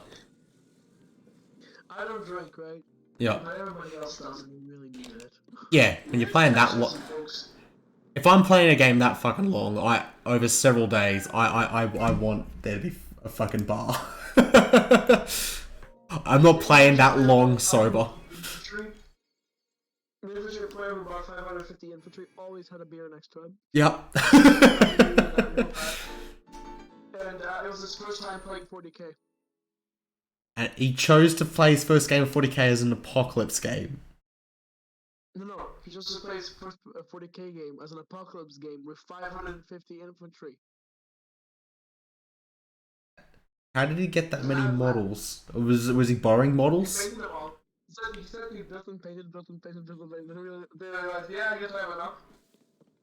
Fucking hell, that's just masochism at that point. Jesus. Fucking bad, man. He said, like, I didn't think I'd enjoy the game part. I guess I do. Fucking yeah, I'm just gonna infinitely build. Fucking Jesus. His armor was gorgeous. It was all Tanith. It was gorgeous. Yeah. Tanith is the which one's that one? That's the Gonskell's novel the the which one? Sorry. Gonskell's. Gaunt's Ghosts. I have not read those books. They're some of the best 40k literature out there. What are they? What are the, aesthetically? What do they look like? Because I think I recognize the. I know the name. I'm just trying to picture it in my head. Right. You ever played Disco Elysium? I don't know what that is. Okay. Got it, another one. Okay. Imagine you're at a pub, right? Yep. Young guy outside the pub, sitting with a beer in a corner full of piss, cigarette in hand.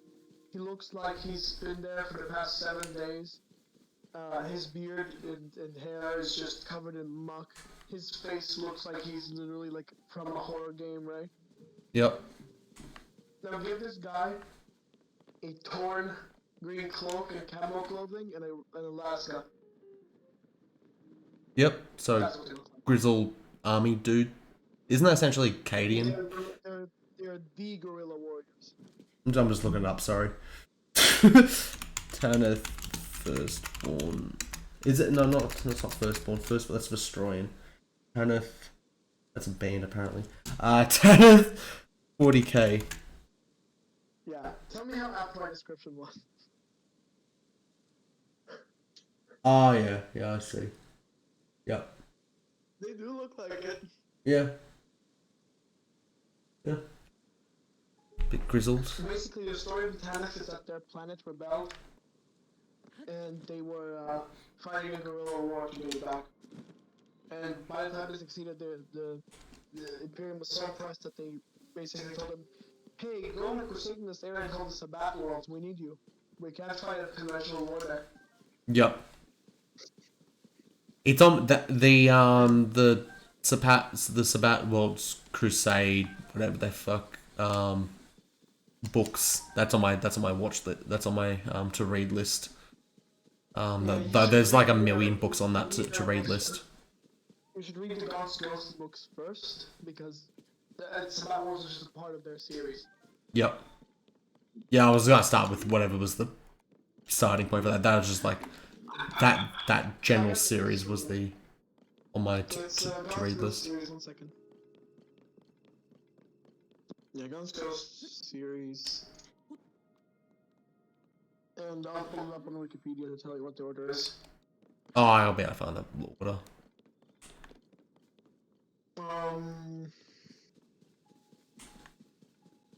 Yeah, the first one is The Founding. The Founding is an omnibus of 3 books. First and Only, then Ghostmaker, then Acropolis. Yep. Those are the first 3 you want to read. Then there's the Saint Omnibus, which is Honor God, Guns of Tanith, Straight Silver, and Sabbat Mortar. And there's The Lost, which is another omnibus. The Victory Part 1, another omnibus. The Victory Part 2, another omnibus. And there's a new book released in 2022. And another one coming up. Oh, no, actually no, different series. But yeah, this one has the latest one, 2022. The rest, just understand. The rest of the books were written up to 2002. Cool. That's And neat. it's yeah, 2022, we're back. Have you read any of the Caiaphas King books? No.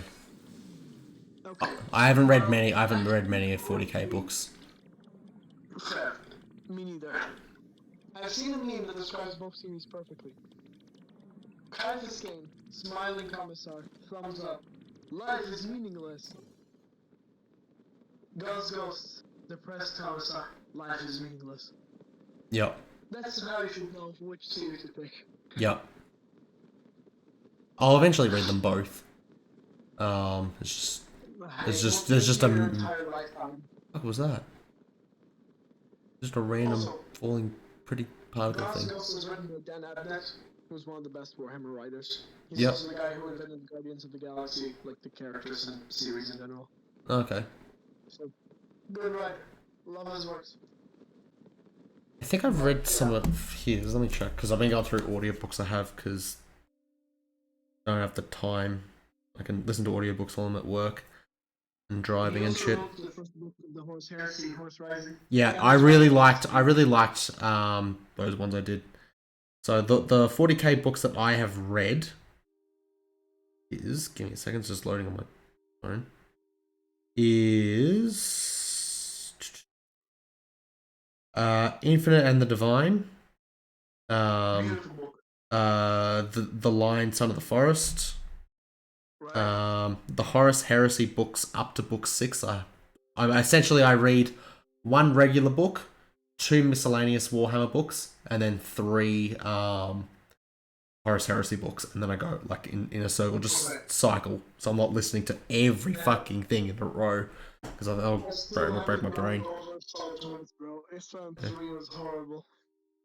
I have not gotten to that one yet. It was in the first 3, my friend. Sorry, which one? Sorry, which one are you talking about? Sorry, Islam 3 was the worst atrocity ever committed. Isfan 3. Oh yeah, Isfan 3. Yeah, sorry, I thought you were saying that was the name of a book. Sorry. I still haven't got over Salt Targets, bro. Yeah. I can't. Yeah. I'm the Royal Assemblage player in the Heresy, so. I've also read the Twice Dead King series. That was I wasn't a big fan of the second book. I liked the first one. The second one was a bit. The first half of it was like, ugh, I'm not enjoying this at all. I don't like action scenes in books. I know that's like big thing with Warhammer, but like I don't enjoy it.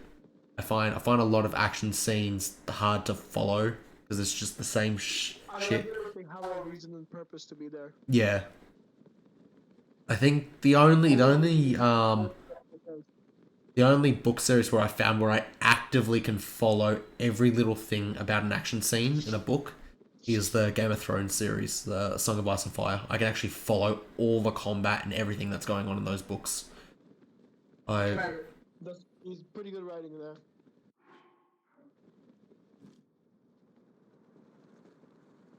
Watch this frame perfect. We'll see it. I've actually gotten it frame perfect before, where I deploy the glider so late that the animation doesn't even activate, but I take no fall damage. That's pretty damn impressive. Yeah. And I'm only able to do that because I play a lot of Guild Wars 2, and I do that with the glider in that game. I literally spam it last frame as I'm falling because falling's quicker. You know what? It's the early morning. I'm gonna make myself some decaf. It is 10:30 at night here. I'm just grabbing.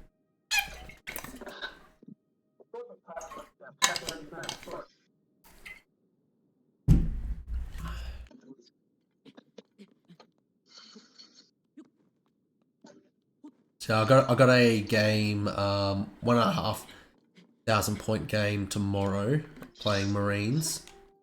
Then I've got a catch-up game for someone else for the slow grow league. On Saturday I do. That's 1,000 point one. He missed a pretty early game he did, so I'm just doing a catch-up game with him. I've already done it. I have, so it doesn't matter for me scoring or anything like that. So I'm just going to bring a meme list. Right. Because it's like I'm not going to get another chance to play these stupid meme units. So yeah, I'll just do it. Do it then. It's a good time to do it. Yeah. And who knows? Maybe I'll make the fucking Toxicrene work. The model that doesn't fit on the field properly.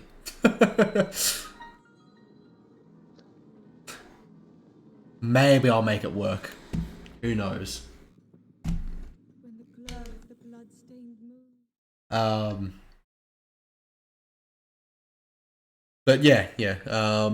Other than that, and then on the Tuesday afterwards, I have a combat patrol game I do. Is it broken? I'm broken. I don't know. There's a well there. I always like this combat patrol. It's fun, but it's not balanced in the slightest. Using the combat patrol rules, because the rules are different for combat patrol. Yeah, it's fun, but it's not balanced in the slightest. Really? I've looked into it and it looks pretty well balanced. It does. No, not a single iota. How so? Well, you see, there's two kinds of actions three kinds of actions in combat patrol. Yep. One is the ones that have armor, and the ones that don't. Yep. Two is the ones that have anti-tank, and the ones that don't. Yep. And three is the ones that have a lot of models, and the ones that don't. If you don't have all three, you're fucked. I don't think any of them have all three. Which ones have all three? And then a few have all three. Necros have all three. Guard have all three, but it's shit because it's the worst options for every single one. But sure, you have a lot of infantry. They're extremely bad Cadians, and you have one squad. Sorry, two squads. the worst sword ever. You get a sentinel, which is not much armor. Yep. With a plasma cannon, which is not much anti-tank. And you get artillery, but one of them has to be the indirect fire, so it's just trash. Yep. It's a bad designed team. The one benefit they get is that their like enhancement, their army rule is that they can give orders to every single unit one order. Yep. Which is nice. You don't have to be in range of anything. But it's pretty bad. Marines barely have any models on the table. The Marines, yeah, I looked into whether I should play the Marines or the Nids one. The Nids one, it's not very offensive. Like the fucking offenses like suck, but you can play the objectives pretty well. You should be able to. With it. For this, all you need is to take the Barbarossa and shoot that Terminators, then you're set. Oh yeah. Don't kill him. -2 movement, those things aren't going Yeah. Yeah, essentially that's what my thought process was as well. It's extremely effective. I can tell you that from being on the receiving end. Yeah. But yeah. Basically, there's the hobby shop's doing a combat patrol tournament. They are in September. So, we were just going to do, hey, let's just do a practice game with it. Just because we both haven't played the Combat Patrol before, so let's just have a practice game. Have a feel for it. I'll warn you, there's 3 combat patrols that are gonna fuck you. Yeah. Okay? And I mean, you're not gonna be consensual, it's not gonna be gentle. Right? Yep. You have Drukari, who gets 2 very fast vehicles and fast. Well, that's the one he's taken, so, oh boy. It won't be gentle. But it's not the worst, because you can't pop them.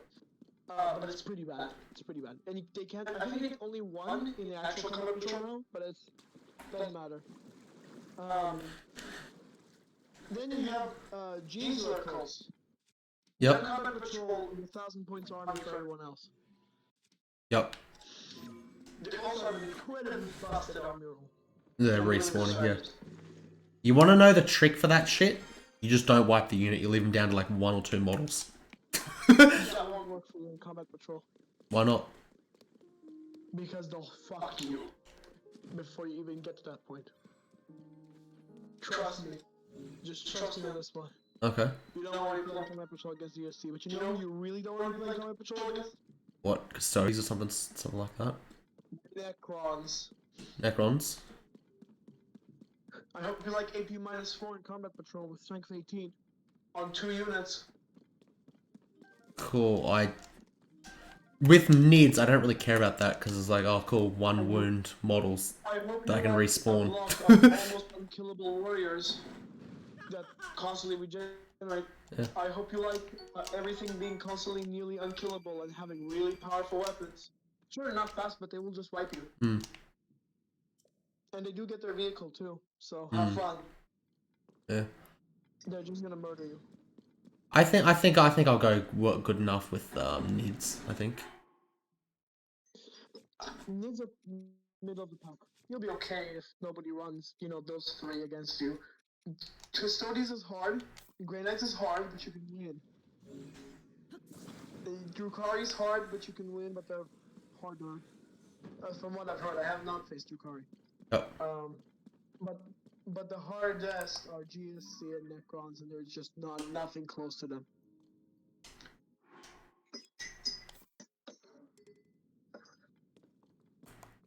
Like, they're in a league of their own. Okay.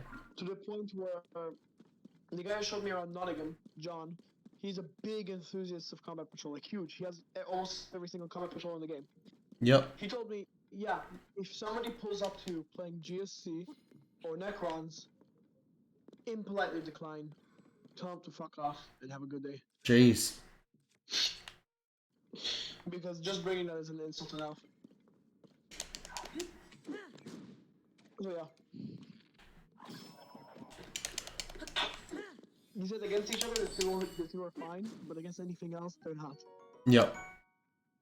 It's probably the interns who play tested Combat Patrol. Let's be real here. Okay. I was under the impression that it's fairly well balanced overall. Like, better than better than just default 10th edition. It's more balanced from what Absolutely. I understood. There's some teams like Town can't beat anyone else. Yep. Admech are not in a great place, but they can beat Town. So that says a lot. Yep. Tau is just awful, but they're not the worst. They're not the worst, but they're awful.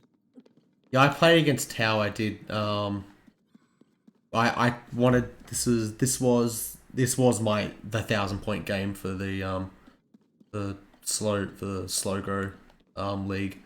And I wanted to do a meme list. I did, so I wanted to see.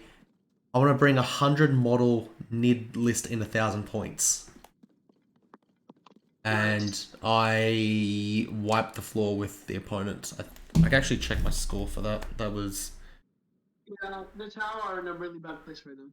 What was my score for that game? My score was...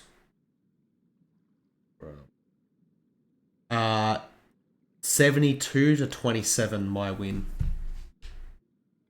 He had the bloody... That's... His 27 is including the battle ready bonus. Mine isn't. Yeah. So yeah, he only got 17 points throughout the game.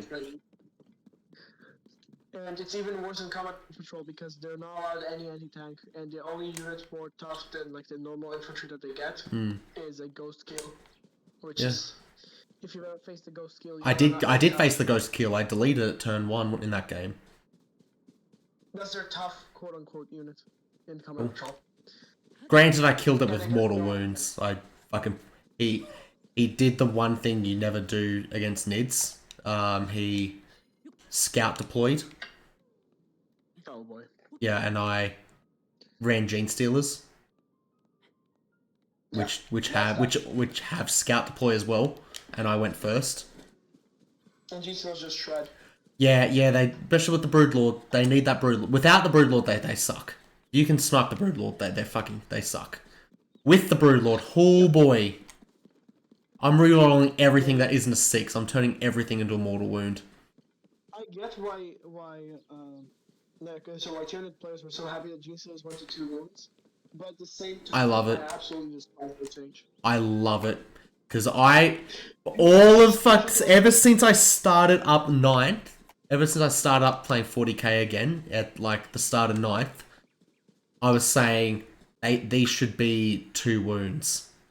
These should be 2 wounds, because they're supposed to be on the equal level of Terminators, and at the moment, they're not.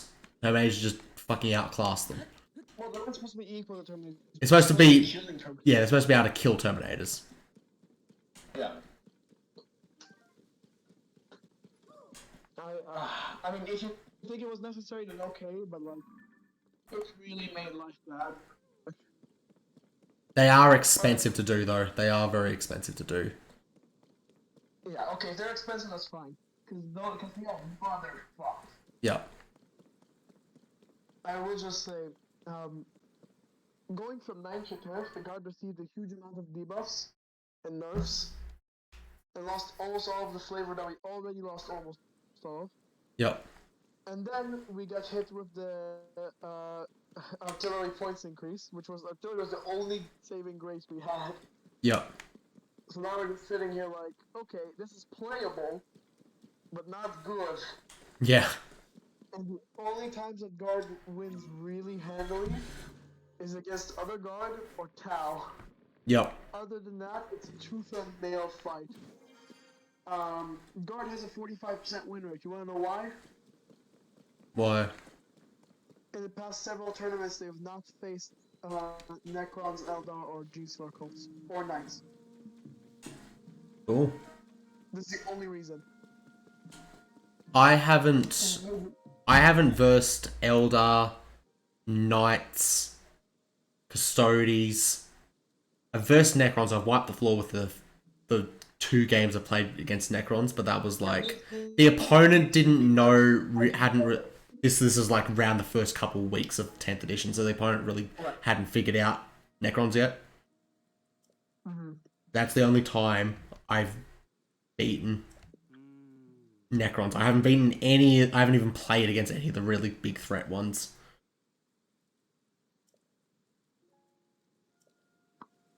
So yeah. It's funny. Tyranids, out of any faction, are really uniquely suited to killing Necrons, which is really funny. Yeah. Considering you have no gain in lore.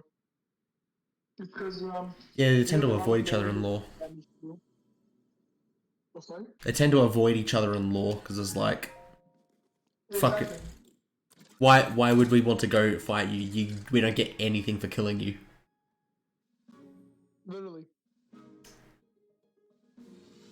So it's like, you know, it is what it is. Yep.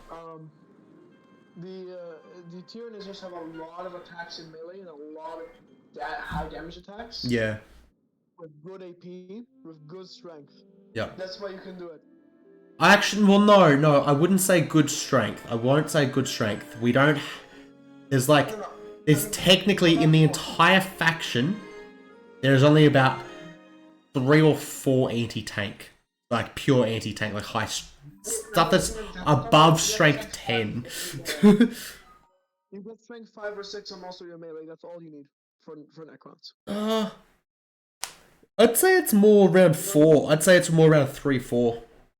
Well, at least what I run. At least what I run. That's what I've faced. At least what I run is more Most of the 3, melee 4. is 4 or 5. Yep. From what I've seen. Yep. And 4 or 5 is literally all you need to kill Necrons. Yep. You get a lot of them strength 4 or 5 with decent AP and you do it. I will say, I have ran the numbers. Immortals with the fucking thing reviving them. I can't remember the name of the character reviving them. And the bloody little minion, whatever the hell they're called, it's Crypto Thralls. I ran the numbers on that, like a full block of that. That's still a pain in the ass to clear off, like an actual pain in the ass. No matter, even with, yeah, that's still a pain in the ass.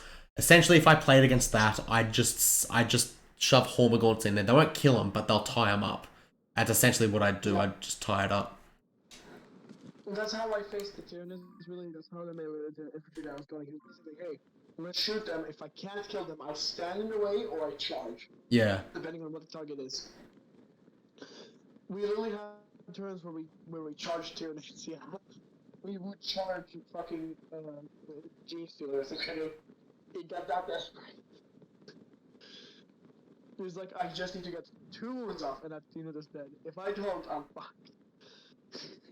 It's get that bad. But it is what it is. Yep.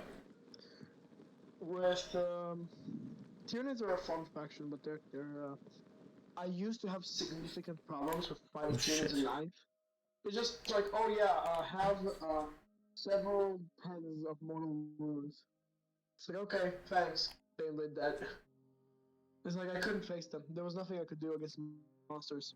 They were really tough and they put up too much damage. Now I can kill your monster. Good. It's tough, it's hard, it requires a lot of force and a lot more points, but I can do it. So I can actually face them now, especially now that I've learned a bit of how they work. Because that Apocalypse game was the only time where I really learned much about Tyranids at all. I knew Hormagaunts, Termagants, G-Stealers, like I could tell these apart. I know what made the others tick. Now I know a little bit of what I'm facing. Yep. You'll find this is a problem for anybody who does not play Tyranids.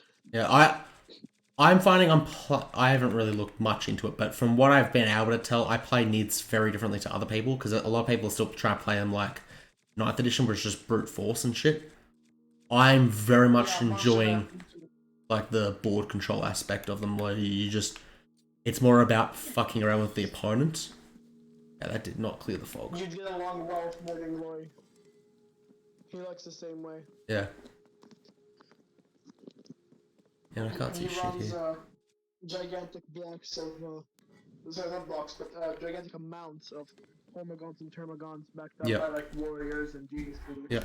So I'll Basically nothing I'll, else. I'll list off my last list with Nids, which was also 1.5k. That one was. Where are we? Yeah. That was a Neuro Tyrant, a Turvagon, Flyant with a gun, because I'm using it as a support for the free stratagem, just flying around doing pot shots. Right. 40 Hormagaunts, 30 Termagaunts, 5 Barbgaunts, Malceptor, Tyrannofex, and Venom Thropes. It's just fucking with the opponent. Yeah. It's not doing much damage, but goddamn, it takes forever to clear it off. Yeah, that's a very effective strategy in 10, considering it's good toughness to use. So essentially, pretty much the whole game, his shit had -1 to hit against everything. He's fucking he's, because this was against demons. This was, which the Venethros didn't really do anything in that game because he didn't have any real shooting. Right. But the his giant, I think it was called a Bloodletter. I haven't played against demons much. His Bloodletter.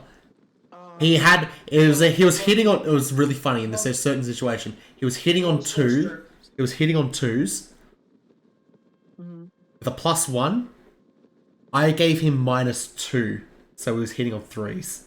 Wait, how did you get in -2? Oh no, I had multiple -1s.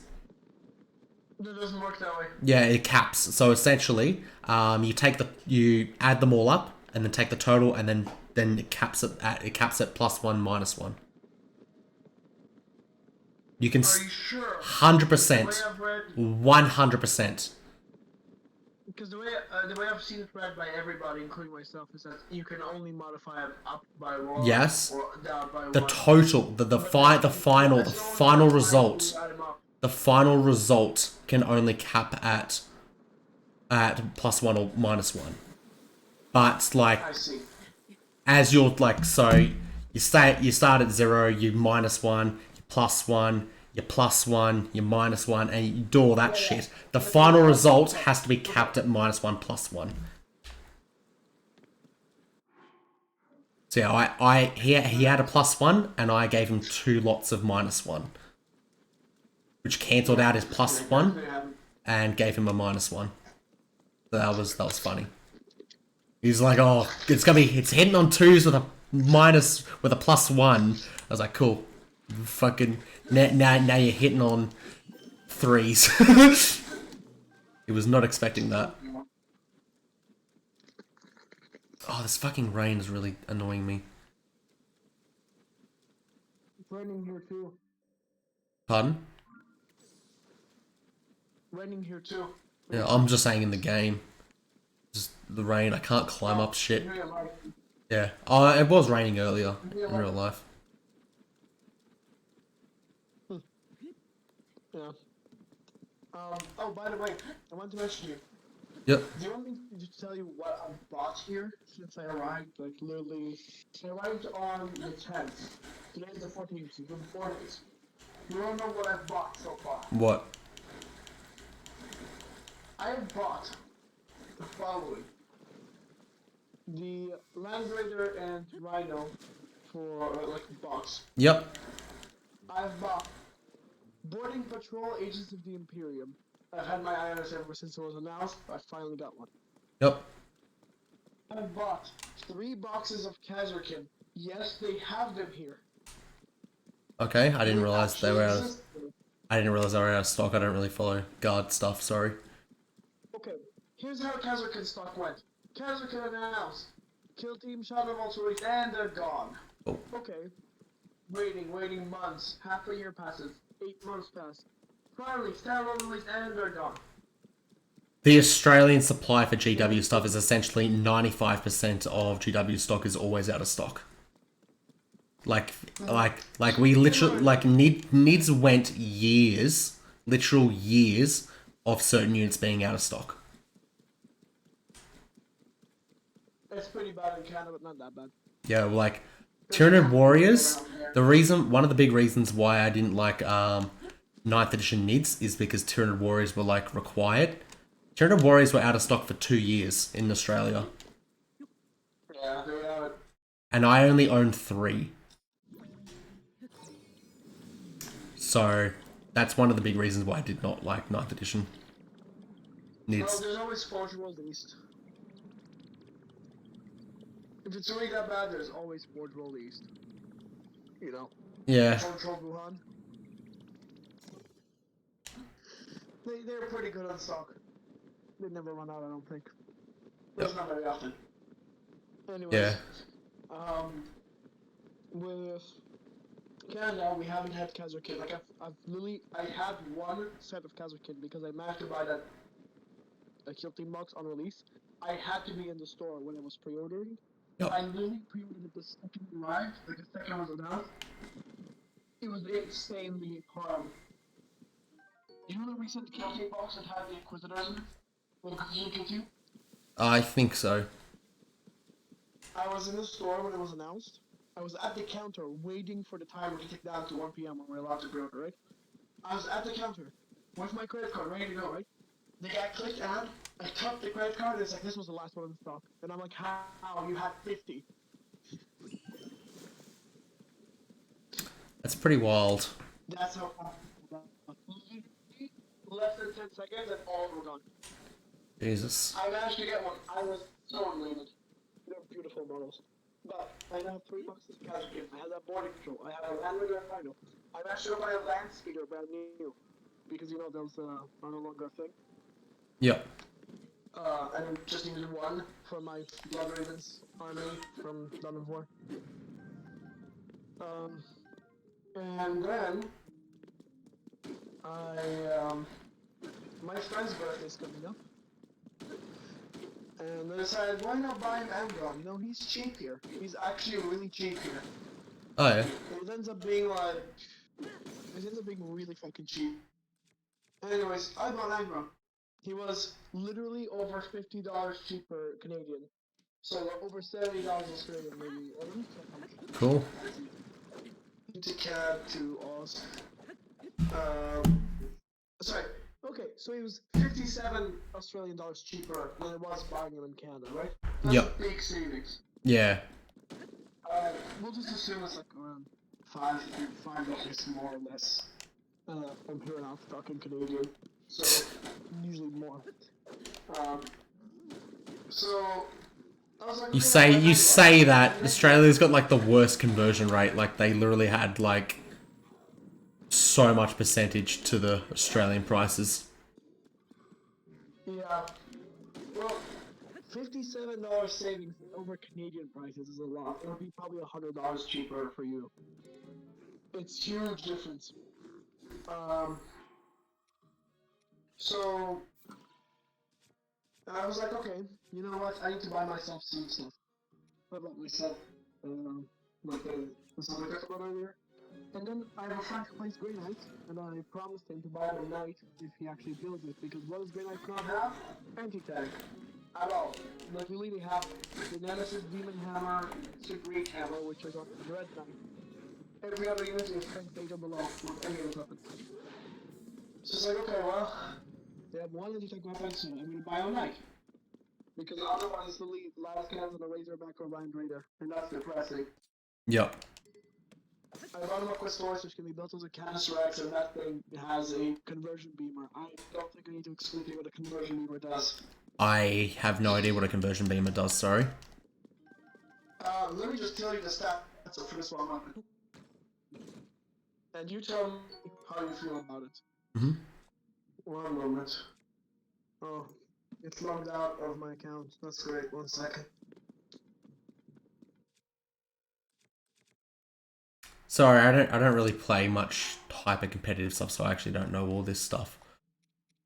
It's not competitive. Yeah, conversion beamer is a rare weapon. I don't blame you. It's an Imperium weapon from the Horse Heresy. It's pretty rare, Yep. so you won't really see it. Yeah, all my marine stuff I like nerd and just try to write my own lore for it and stuff like that. So I only run or buy units that I can make lore reasons to make like why they have them. Yeah, the concussion beam is like a really rare weapon. Yeah, nah, my guys wouldn't have that at all. Yeah, it's. They're a very young chapter. Okay, my 40k app, I can't log into it. I'm just gonna skip and check the thing anyways. I'm not doing the business building anyways. Okay, this is gonna be Imperial Knight, Index, Data Sheets, Canis Rex. Here we go. It's a Chainbreaker Lance Impulsor. My bad, it's not a conversion beamer. It's called a conversion beamer. It usually is a conversion beamer. This one is a Lance Impulsor. Same Yep. fucking thing, those man. It has two versions, high intensity and low intensity. Let's start with low intensity.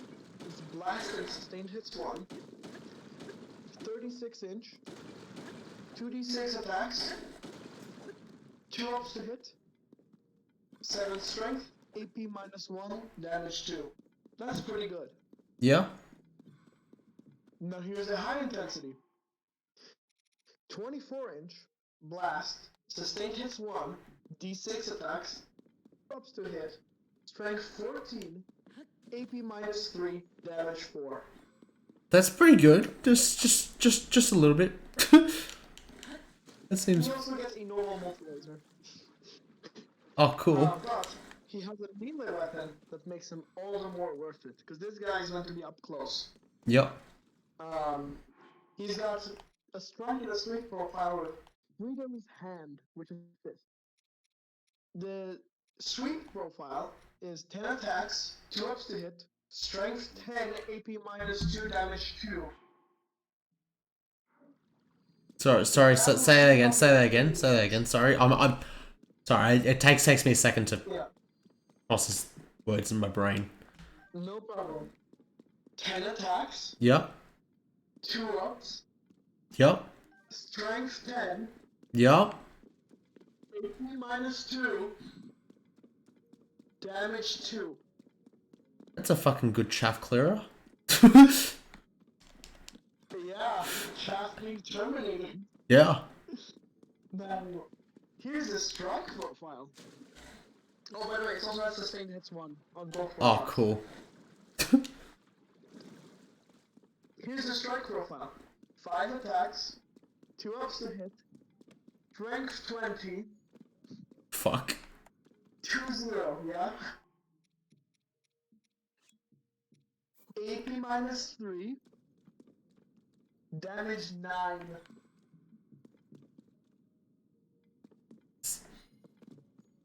That's pretty good. Pretty good is an understatement. Yeah. That thing Yeah. is terrifying. Yeah. That thing will pick up a Bane Blade easily every single turn and have attacks left over. Mmm. Fun. Maybe 1. Cannot find this item. I'm supposed to This thing find will it. easily pick up whatever Bane Blade chassis you want and have an extra attack left over if you're unlucky, really. Bane Blade 24 wounds, this does 9 per attack. 9 times 4, that's gonna be a lot more than 24. 9 times 3, that's... Yeah, 3 attacks is enough to kill a Bane Blade. Pretty good. CP3, so you're not very lucky. That's pretty good. Also, once per turn, you can target this model with a stratagem for 0 CP. Oh! Don't use that stratagem. Those are always really fair and balanced. It's not like fucking hell. I bring the Hive Tyrant, a Florent, a 200 and something point model solely for that. Even if you already have used this stratagem. Yeah.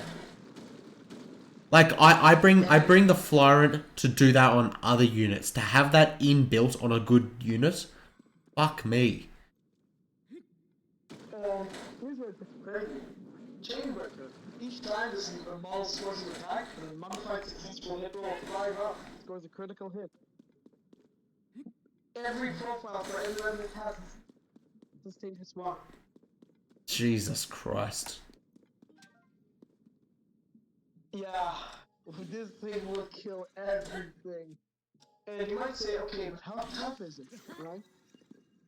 It's got 10-inch movement, toughness 12, it's a land rated map, Yep. Landing's toughness. 3 up save. 22 wounds. Leadership 5 up.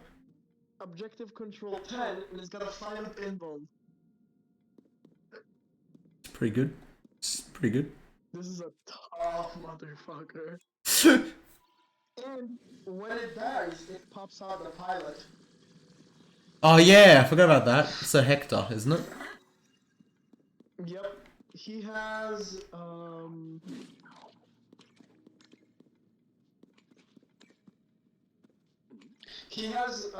he can be affected by stratagem for 0 CP. It does a critical hit on 5 up, but it doesn't I don't think he has where's his stats? Oh, his stats are separate. Let me pull up Sir Hector. Yeah, here he is. He's just a normal guardsman model with a 4 up save, 3 wounds. That's pretty good. Actually, he's like a silence character, I guess, in quality. He has a pistol with 1 shot, 2 ups to hit, strength 5 minus 1 damage 2. Pretty good. Yeah. It's a marine killing pistol. Kill 1 marine a turn. It's pretty good. This Pretty is a combat weapon. And he has 1 up in it, so you can permanently reject it, and he will just take it. He's gonna be annoying to remove. Yeah. For Grey Knight, this model is a win-win-win. Grey Knights don't have much infantry, so Hector helps if your knight is dead. They also don't have much anti-tank. This knight does that. So it's a huge win. They might say, how expensive is this knight? It's pretty expensive, right? Has to be. Yeah. Well, let's find out.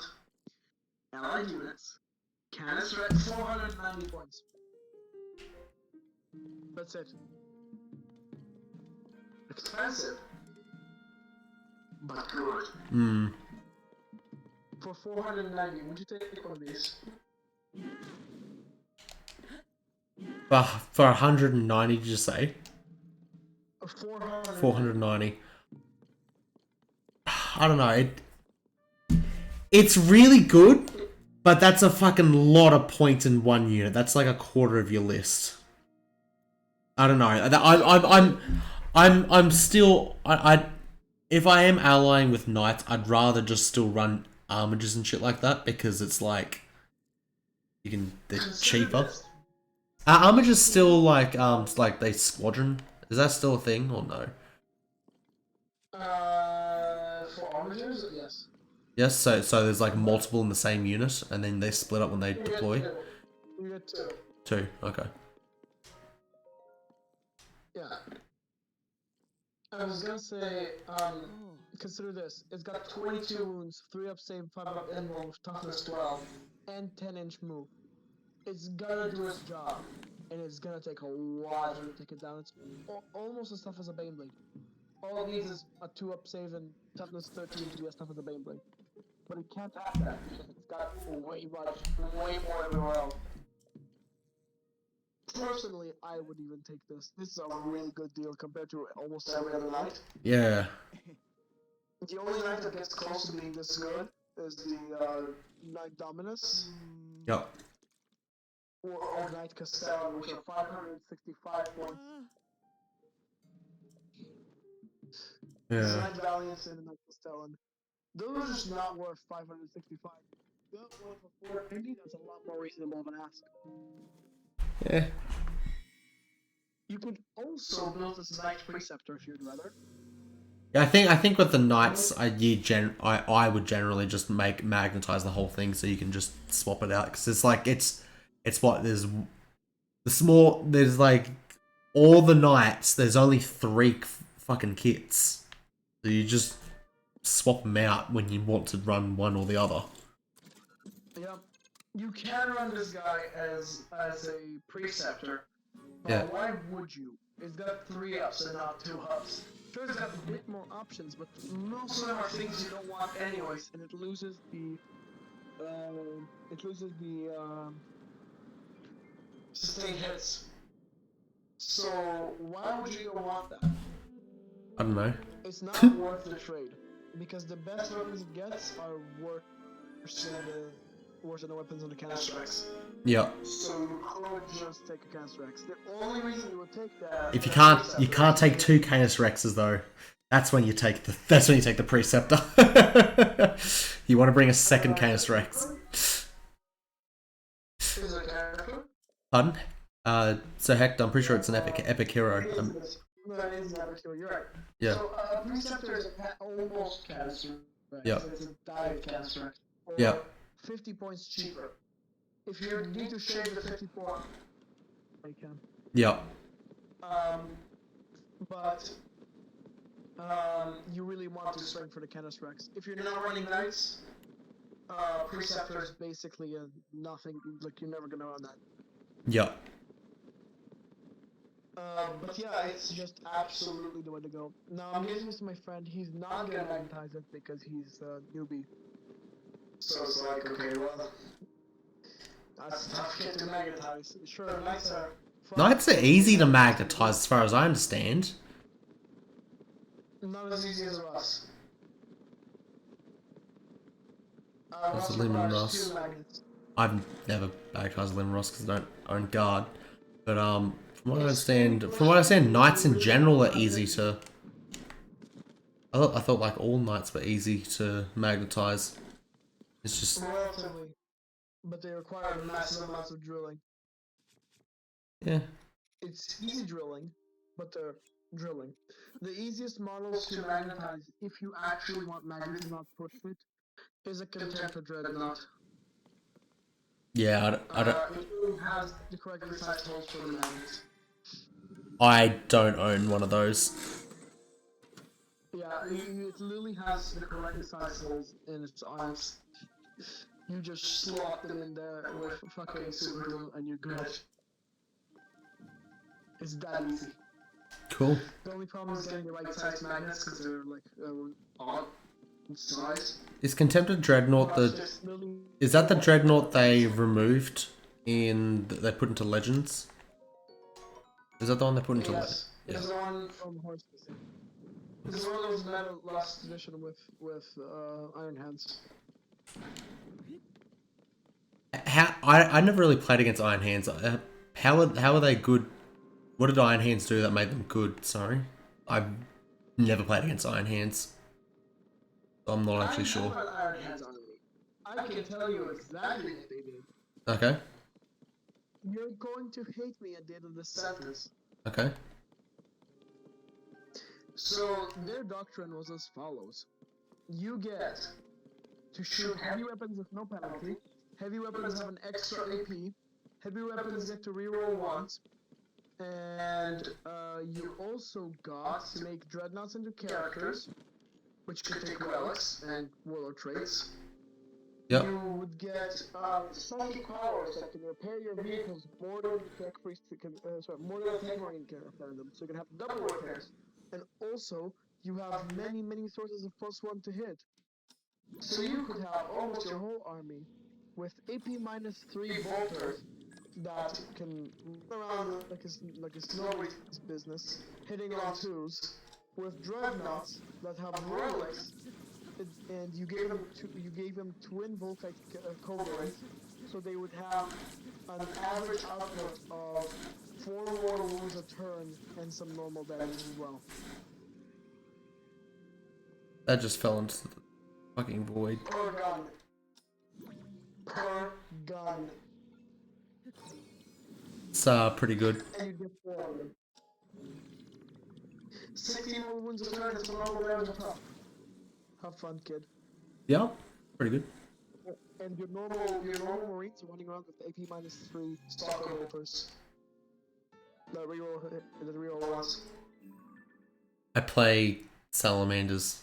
I do, so didn't really have that. I mean, I had when I played Salamander, I had some funny combos like the double Overwatch and heroic, the 2d6 heroic intervention after the second Overwatch. Like, so essentially, I had a stratagem. I had a stratagem where I could Overwatch on behalf of another unit, and then 2d6 heroic intervention that unit into the charging unit. After I did that Overwatch, that was pretty fun. Also had a bunch of defensive stuff. Fair enough. I did want to say, just imagine every single heavy weapon in your list, which is all of them, Yep. having 2 extra AP, rerolling ones, and having no penalty for moving. It's pretty good. Plus a bunch of other bullshit. All of your psychic spells and characters synergizing perfectly with your vehicles. That's pretty. Which, by the way, vehicles are heavy weapons. Beautiful. AP -5 repulsor executioner, anyone? I've never used a repulsor, so I don't know that. I don't know what it does. I mostly I play firstborn stuff.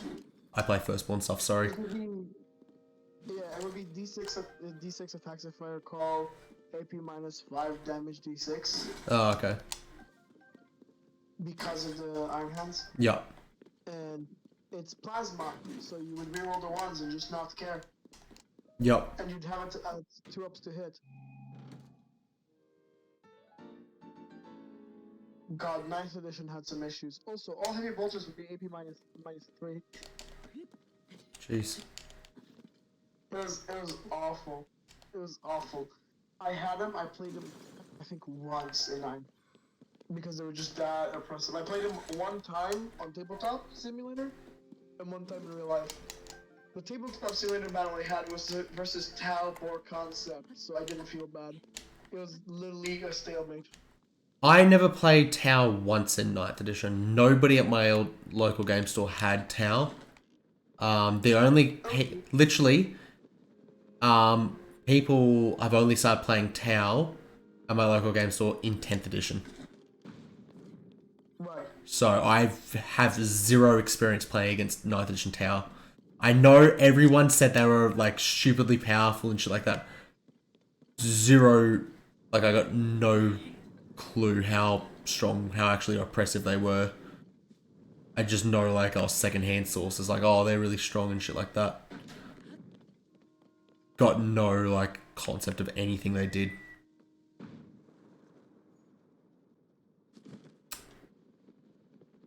Oh man. I'll just tell you this. It is it's pretty funny when you have -1 strength on all your guns against Tau of all factions. I mean, that's what I always did in 8th and 9th. Well, when I was with the 8th edition NIDS Codex and in the 9th edition NIDS Codex with the Malceptor. That's literally what it did. It had an aura for that. Yeah, army wide though. Army wide. This is the worst sept actually, like the least good ones. And it was army wide -1 strength outside of 12 inches. Oh, that's fucky. Yeah, I hope you like your guardsmen having strength too.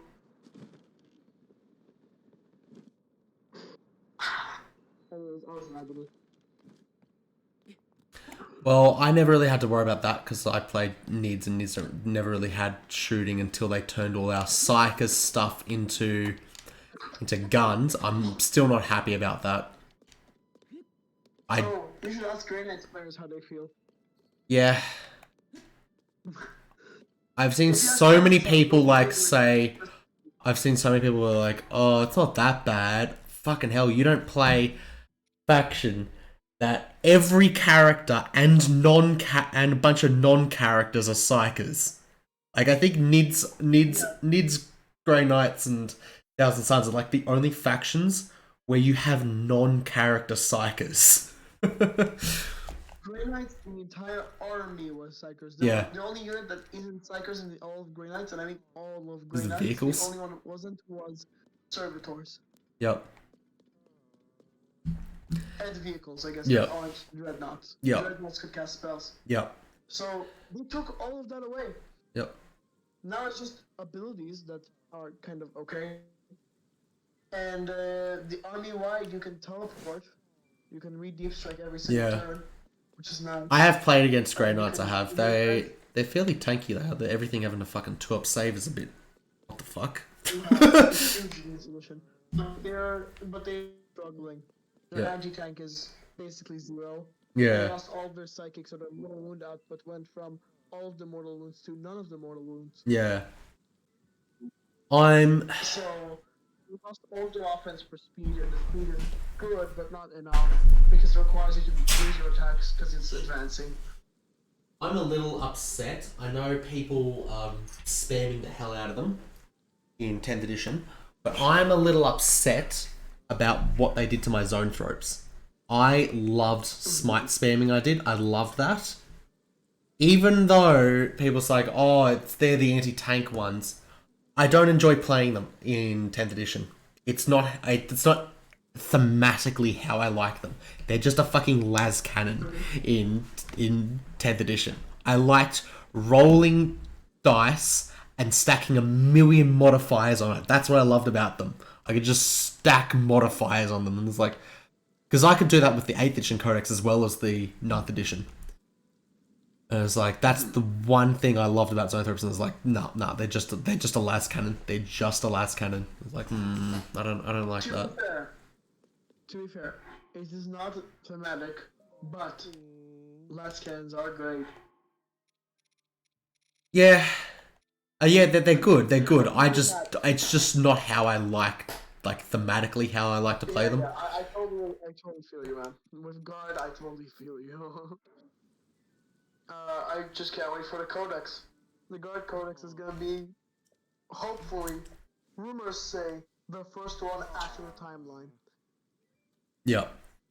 We Yeah, don't know. That's summer 2024, so I'm gonna have to wait a whole. Yeah. You're gonna have to wait till just a week before 11th edition starts. Along with Emperor's Children. No, Emperor's Children's gonna get their codex before Guard. Oh yes, it was really funny when Votan got their codex before. World Eaters got it before. Well, the guard community was before, and they're like, okay, we have to release this one before. Yeah, that sucks. Presto. Walking in an old computer mall the other day, and I found an old games disc with a bunch of old games. What old games did you find, Presto? Oh yeah, old games are great. What old games, I wonder. Yeah. I've still got to get replacement bits for my Nintendo 64, I do, so I can stream Nintendo 64 games. I've got all the bits I do for like my Nintendo 64 to hook it up to my computer and connect it and stream it and stuff like that. There's just one cable I need to replace, and it's one of the awkward ones. It's the Nintendo 64 audio video cables. So it's got a unique slot on the back that hooks into the Nintendo 64, and also the audio video cables. So it's like, I know how to get one. I could get one. I just got to get around to getting one. I'll just go on Can you eBay. find composite cables for it? Pardon? So is it something like, wait, so you said you can't get video cables. Are you talking like the external ones, or are you talking like something that... External. It's an external one. I can literally... Give me a sec. Give me a sec. It is They're literally... super easy to get. It's literally... Give me a sec. It is... You just do composite Fuck. cables. They're I'm super just- easy. Whereas video. I just bumped the switch out of the dock. Whoops. I bumped the Joy-Con out apparently as well. Oh, nice. Third edition of World of Warcraft. What expansion was that? I have Fucking- like, thrown online. God damn, this is getting caught in everything. This cable here, this with these three, this one, this is the one I need to replace. I know I can replace it. I know where I can replace it. I just got to get around to replacing it. That's super easy. What's your capture setup for the Nintendo 64? I have a audio video to HDMI converter. Oh, That's literally it. that's the ways of doing this, you know? Yeah. It works. It definitely works because I've plugged in. I've got an old I know it VCR. works. I got a VCR player that I just tested it with. Quality, right? right? Yeah, it's just this one cable because it's a specific Nintendo branded whatever the fuck. To Wait, replace. but you know you can get way better video quality really easily, right? What do you mean? From what? What? This is the second worst display method for Nintendo 64. You know that, right? Yeah, I don't care. It's more authentic. It's what? Well, What? back in the day, they even sold the other versions. So basically, I know a lot about analog video because I'm a CRT certified enthusiast. Yep. Basically, the best way to display Nintendo 64 would be via composite cable, but it can't do native RGB. So the best second method you have is an S-video cable. Those are really cheap and extremely plentiful, and even Nintendo sold them back in the day. Yep. The reason why I'm doing the converter to HDMI is because to to connect to my capture card. Yeah, that's not a problem. You just need S-video to HDMI. If you have an Elgato thing, it literally came with those. But you can get those converters super easy. Yeah, I already got a Just converter. S-video I to literally HDMI. already have a converter. Yeah, does it support S-video? Let me check. It's literally just the letter S-video.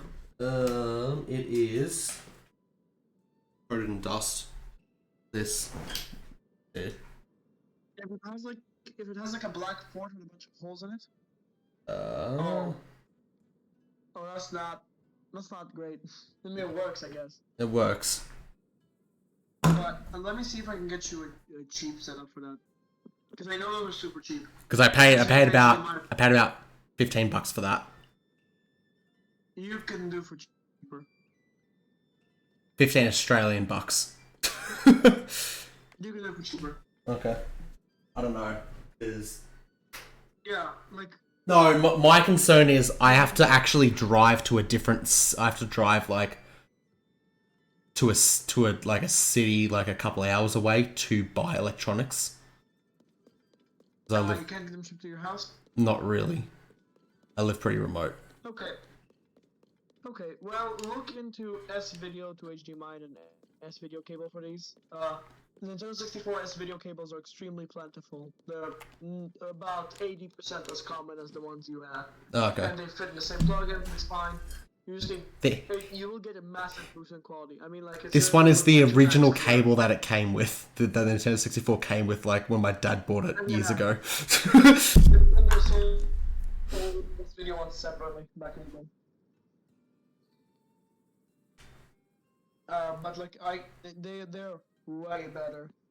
Yeah, I'll look into it. I'll look into it. I'll definitely look into it. Let me see if I can get a picture real quick of this. Because I have Bunch of games for Windows a bunch games. of comparisons. No idea about games for Windows Live. Hell yeah. Fuck, that was terrible. Games for Windows Live. Oh god. Why did you bring up the... Oh no. Press- so high. Games for Windows Live. Fucking one of the worst pieces of shit. I love my GTA 4 game. I wish I could play it. Oh, there's a Games for Windows Live exclusive. It requires Games for Windows Live for the multiplayer. It was broken for so long that Steam just removed the multiplayer. Sorry, that Rockstar just removed the multiplayer from the US version. So to play GTA 4 in the best way possible, here's what you need to do. You need to downgrade 2 versions back, get a radio restoration mod, get Games for Windows Live working on your new PC. Good luck. You can do it, but good luck. And you need to have another friend to do it.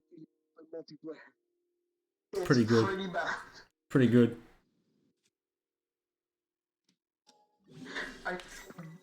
Here's the thing. It's bad on GTA 4, but it's doable after a ton, and I mean a ton of work. I happen to have a copy of Fable 3 on PC.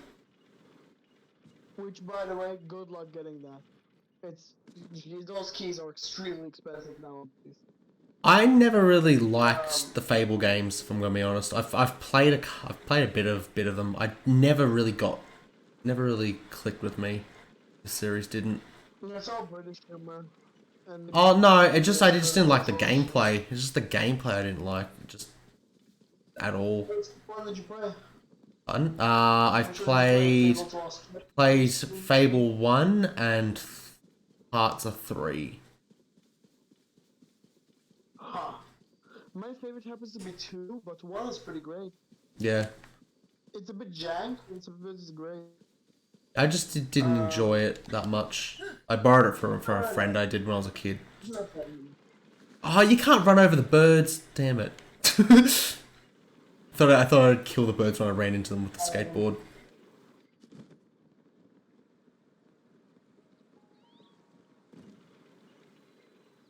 So, I'll just send you a comparison picture on Discord, and you tell me just how much better these cables are. Just compare the bottom two. The top one is basically like almost perfect signal, but the other two are Yep. like the more reasonable ones. Composite is the one you have. S-Video is the one I recommend. Yeah, but about what I played as a kid, the composite. So I don't really mind it that much. It looks identical. It keeps the look. It just looks a lot clearer. So it Yeah. doesn't look like somebody smeared Vaseline on your skin anymore. I mean, I did play it as a kid on screens that look like that, so I don't actually mind it that much.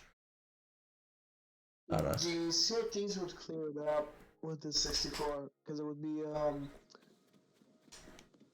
so it would already be blurry from the CRT itself, but it would sharpen it because of the way the phosphorus is displayed. I really can't explain this well right now because my brain is rotten, but just trust me on this one. Okay. It helps a lot and it keeps the authentic look. Yeah. I've spent way too much time worrying about 40-year-old fucking video output.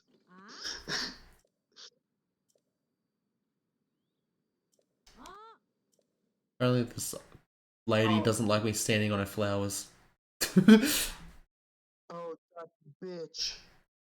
I know her. She's It's a really long loading screen for. Oh, okay, cool. I thought something. It was just. I'll just end up in jail or something stupid. This garden. I'll send you one more Yep. because this is from the SNES. That's a lot better of a comparison picture. RF is that one cable you used to plug in the back of your TV, Yep. the one that you had to screw in. Composite is the one you have. RF is the one I recommend, and RGB is like almost perfect signal. I don't see the difference between composite and RF. It's not RF you're looking for. You're looking for S-Video. That's bottom left, top right. Compare those two. Oh, okay, yeah. It's a lot. What about RGB video? What the hell's that? So, okay. There's two ways of getting RGB. Basically, the way it works, these cables, right? Think about it this way. RF, you remember those old cables you had to screw in the back of your TV to get like antenna or cable? Yep. That displays both video, being color and brightness and sound, all on one cable. Yep. That's why it looks so shit and sounds awful. Yep. It's literally one pin, one metal wire. Yep. Then composite is brightness and color on one cable, and then left and right audio channels on the others. Yep. S-Video separates brightness from color. Okay. That's why you get such much better clarity. And then RGB separates, RGB keeps brightness in sync with green, because they don't really interfere with each other. Okay. And then it has red and blue separate, and audio left and right separate. If you've ever seen the 5-plug setup on the back of your TV... I don't think I've ever seen a 5-plug setup, sorry. Sorry? I don't think I've ever seen a 5-plug setup. It would say YPVPR on the back of your TV. You might have seen that. It would look like more composite plugs, except like weird. Yeah, I don't remember. Sorry, I don't remember seeing 5 slots on my back of my TV when I was a kid. No, nowadays you would have. Oh, now I don't have a TV. Because it was really high end in the 90s. Oh, okay. Nowadays it's like everywhere. Yeah. We're moving out of that because we're doing just HDMI now. But Yeah. with RGB, you get the best signal. Now that component, that's why the DVR that's separating all those is a pretty great method. In North America, it's about the best you can do. Okay. There's one better, and that's RGB SCART. That's available in Europe. I'm not sure if Australia had it. Okay. Where it is, there might have been, you might remember this, I don't know if you have it. I'll try to send you a picture of an RGB SCART plug. I'm gonna be honest. The difference in quality between the S video and the composite isn't enough for me to worry about it. Fair, but it eliminates a lot of issues that happen with composites. You know how sometimes when an image moves, there's like dots scrolling all over the edges? No. Literally no. Okay. Maybe you don't pay attention to that kind of stuff. Okay, I'll just quickly find. Yeah, okay.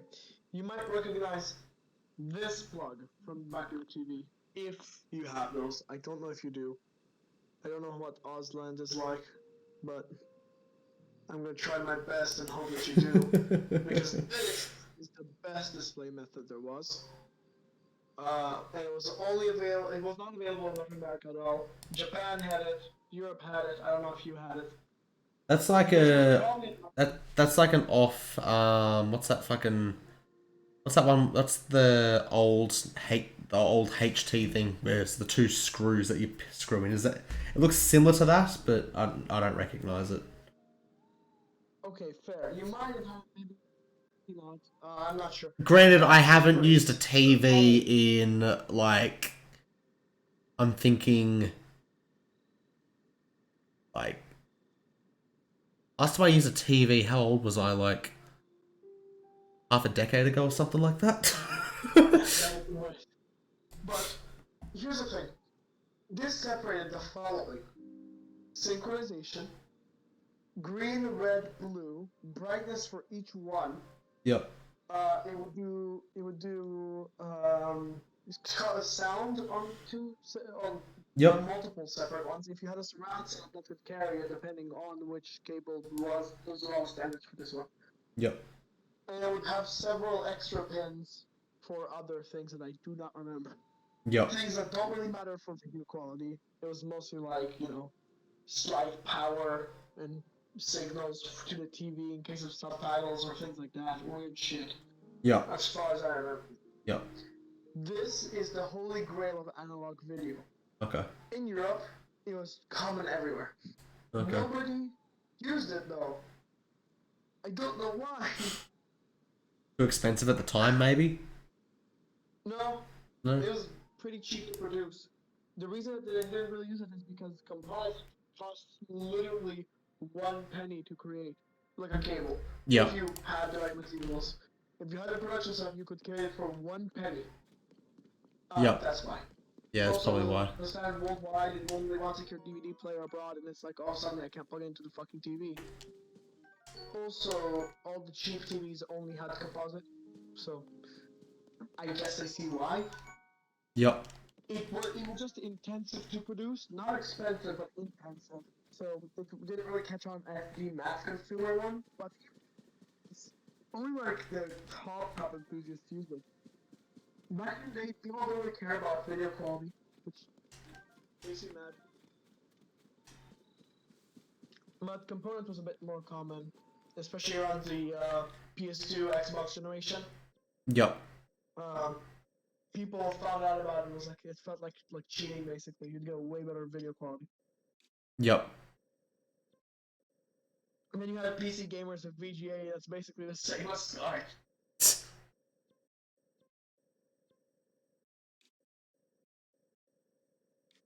PC gamers had the best, man. Yeah. Yeah, I never really looked into any of this sort of stuff, visuals and shit like that. Like It's really interesting. I've never really cared that much about graphics in general and like video quality because like when I was a kid, I had a Nintendo 64. My only console was Nintendo 64 up until like 2000 I want to say 12 or 13 or something like that. Man, that's far. Yeah. And then we got like a PlayStation 2, which had already been out for like a long time. Yeah, I got a PlayStation 2 in 2008, I want to say, Yeah. in Israel. Yeah. When I got a PlayStation 2, the fucking PlayStation 4 was starting to be announced. Man, must have been a massive leap for you. I mean, I'd already played on PlayStation 2 before, which is why I got it, because it's like as a kid, my friend had a PlayStation 2. It wasn't that big of a leap. But from PS2 to PS4, that's massive. Oh no, I had a 360 in between. Oh, okay. Yep. Which red ringed. It red ringed, which I'm very upset about. I still have an OG Xbox 360 from my childhood that still works. Cool. It still fucking works. It's the fat, second generation arcade model, so it's the one that Yep. has you on. It still fucking works. I don't know how. It also reads backup discs, so that's always fun. Nowadays I use it to watch anime on my CRT TVs. That and my PS3. My PlayStation 4 has been collecting dust for a couple of years now, which is a bit I can bit totally bit tell that. bit sad. I only ever use as a Blu-ray player now. Yeah, those are expensive. It's good for that at least. It's a very expensive Blu-ray player. Because I got a PlayStation 4 when it had only been out for a little bit, so that was like, wow, this is like fucking pretty fucking good. My computer currently is slightly better than a PlayStation 4. Slightly, as in I can play Elden Ring on lowest settings. I can't really play anything else. Man, do you want me to send you my old graphics card? Gladly. Okay. I don't have a desktop is the thing, so I need, if I want to upgrade, I have to literally start from scratch. I got a laptop that everything's plugged into. You should at this point. Yeah, You should at this point. yeah, it's just like costs money. Fucking recession. I don't have money just to burn because of the recession. Yeah. Maybe when I upgrade, I'll sell my components for cheap. It's not too hard to ship them abroad. Yeah. Motherboard is gonna be really hard to ship, but everything else Yep. probably do recently. If I can Frankenstein my laptop into a desktop, I will. If I don't think I can, but if I can, You I can, will. but it's really not worth the effort, and it's gonna cost you more. Yeah. It's just not worth it. Yeah. That was my thoughts on the. You said that you considered the PS4 to be an expensive Blu-ray player. Have I got news for you? Oh boy. You'd be saving $50 Australian to buy a Blu-ray player. It's not a very expensive Blu-ray player. Because my laptop, it's pretty powerful. It's pretty powerful for the time it was. Like that time was like, I would have gotten a desktop, but at the time I was moving around a lot. I didn't have a stable home life. I was moving around constantly, so it was like my only option at the time. But now that I have been stationary for a couple years now, I've essentially my laptop is being used as a desktop. It is. I've got a second monitor plugged into it, got all my cables and shit plugged into it. I have multiple USB hubs sticking out of it. It's just a desktop by any other name. This is just the battery in it has deteriorated to the point where if I unplug it from full battery, it goes flat in about 5 minutes. It's pretty good. It's pretty fucking good. Yeah, batteries die very quick on laptops. Yeah, it's always on the charger. It's never not on the charger. I got a cutscene here. I'm just gonna watch. Sorry, I have no idea what this cutscene's gonna be. My knowledge on Zelda lore is like jack shit. I don't know any fucking lore, and I'm literally just stumbling across the lore as I play the game.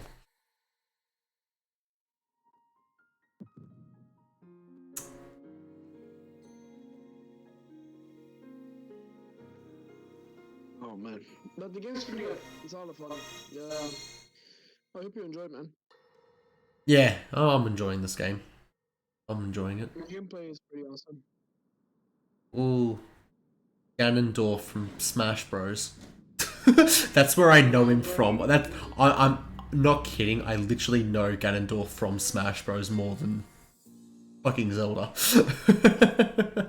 That's how little I know about Zelda. Is that Ganondorf? Yeah, I think From the Smash Bros. Amiibo gallery. essentially yes. That's literally the meme. Oh, so the girls are evil. Oh, the girl ones are evil. Oh, what the fuck is that? There's a giant snake. Giant. Of course, the brown foreigners are evil just because they want to invade you. Okay, okay, but when the British do it, it's okay. Yeah. I'm sorry. I've had a long day. There are so many of them. But why would they?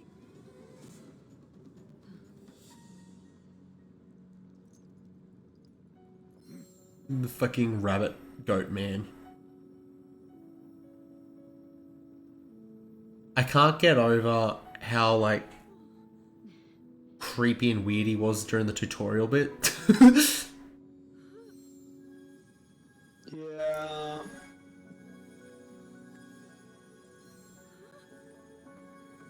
Okay, they're using magic.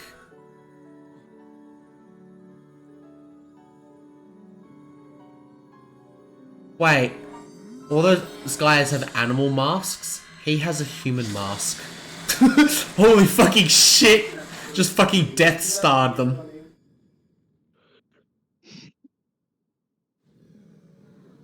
blast wiped out all the Molduga. How is that possible? It's just fucking made them extinct. This is just a great migration. Fucking got deleted. Force will not be Demolished.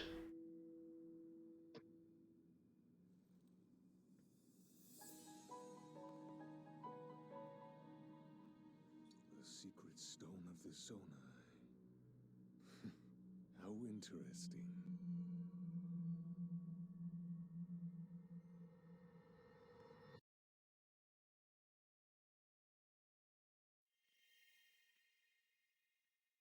I love this stupid mask. It always ends the cutscenes at the stupidest angle. Yeah. I can't play this game, dude. I can't play it because I played so much Breath of the Wild that it's like this is the same fucking thing. I can't play anymore, bro. I love Breath of the Wild, I do, but I can't play anymore. Or the common criticism you hear from people.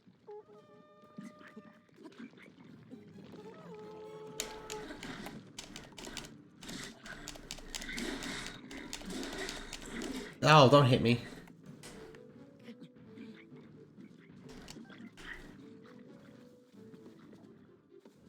I don't think you can destroy this thing. I think I'm literally invulnerable here. Because this is like, it's got a chest on it.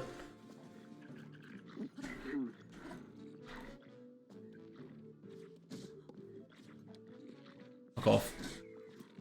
Fuck off. Fuck off. Fuck off. Ow! Apparently that can kill me. That didn't even hit me dead on. That was just some shrapnel that hit me. That's pretty funny. I just got some insane news. What? You know the Warhammer World Team Championships thing that they're running? No, I don't really follow competitive. Sorry. Okay, well, there's a huge kind of like Warhammer like actual official league run every year. This year's is a lot more transparent and a lot more good and live stream, so it was nice. Poland won. Poland. Poland. Yeah, they won #1. They won the team championships. They did it. Good on them. Out of any country, it's Warhammer. Look at that. United States got second, and New Zealand got, I think, best newcomer. Australia won last year, by the way. Okay. How could they even afford to play? My concern is how do they have the fucking models to play? Exactly. Pirate Take Custodies. Last year they were pretty good.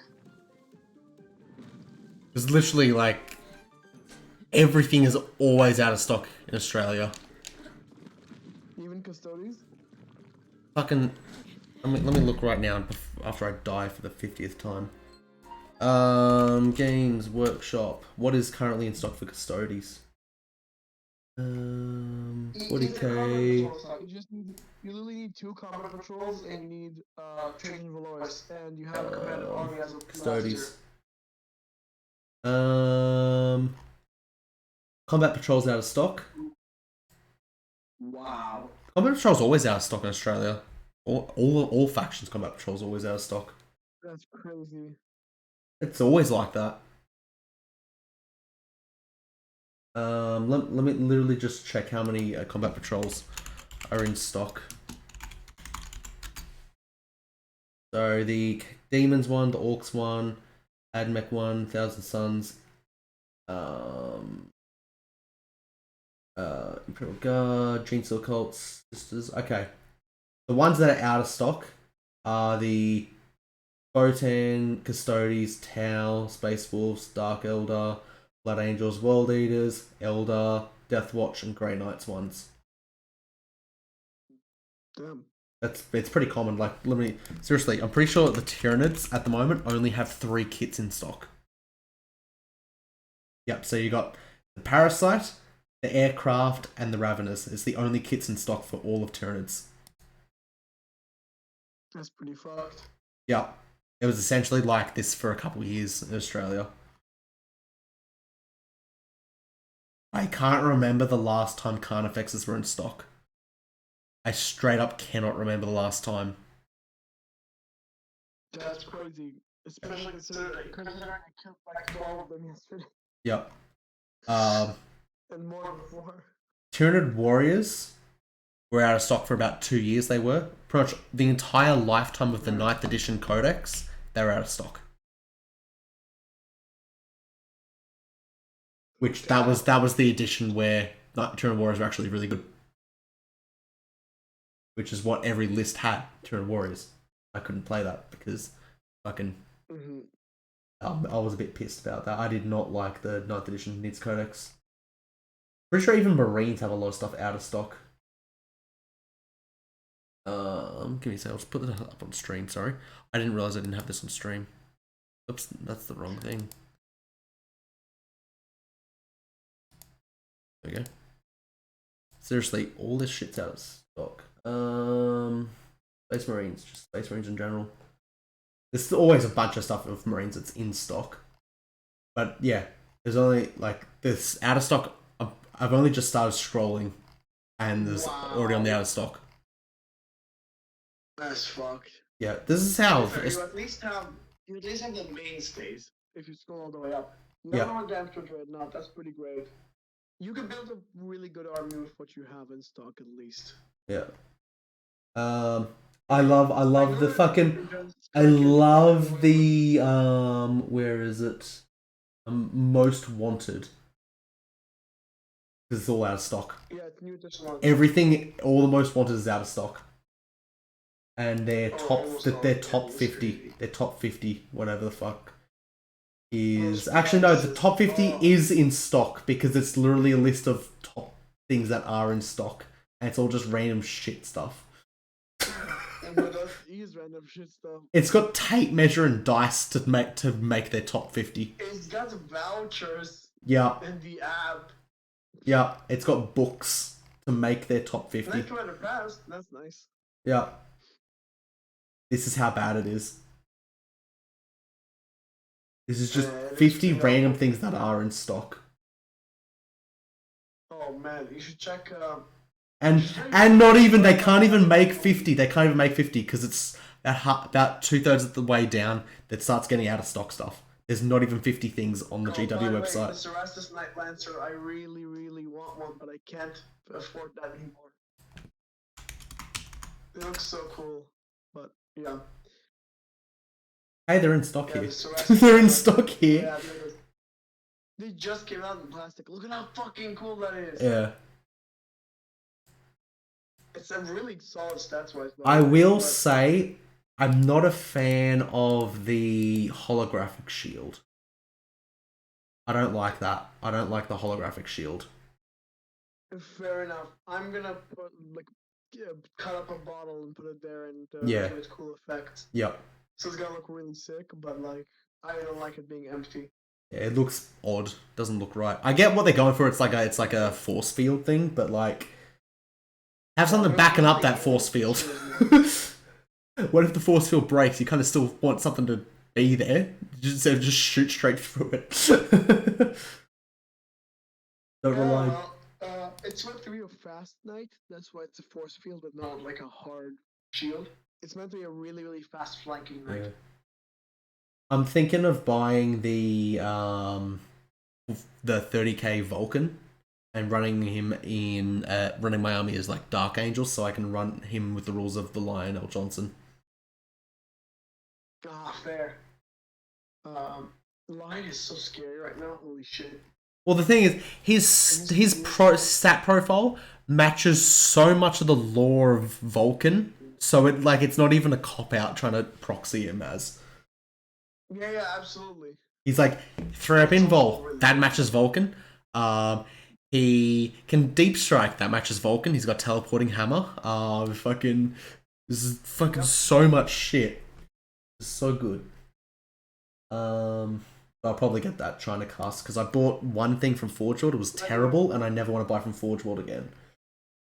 Oh, dude, you just use. I can send you a bunch of recaster websites that are good. And I can tell you, I have top 3 depending on the quality level and the price bracket you're looking for. Oh, I already got a spot where I want to buy it from. It's like $20, including postage. So what's the first 4 letters of it?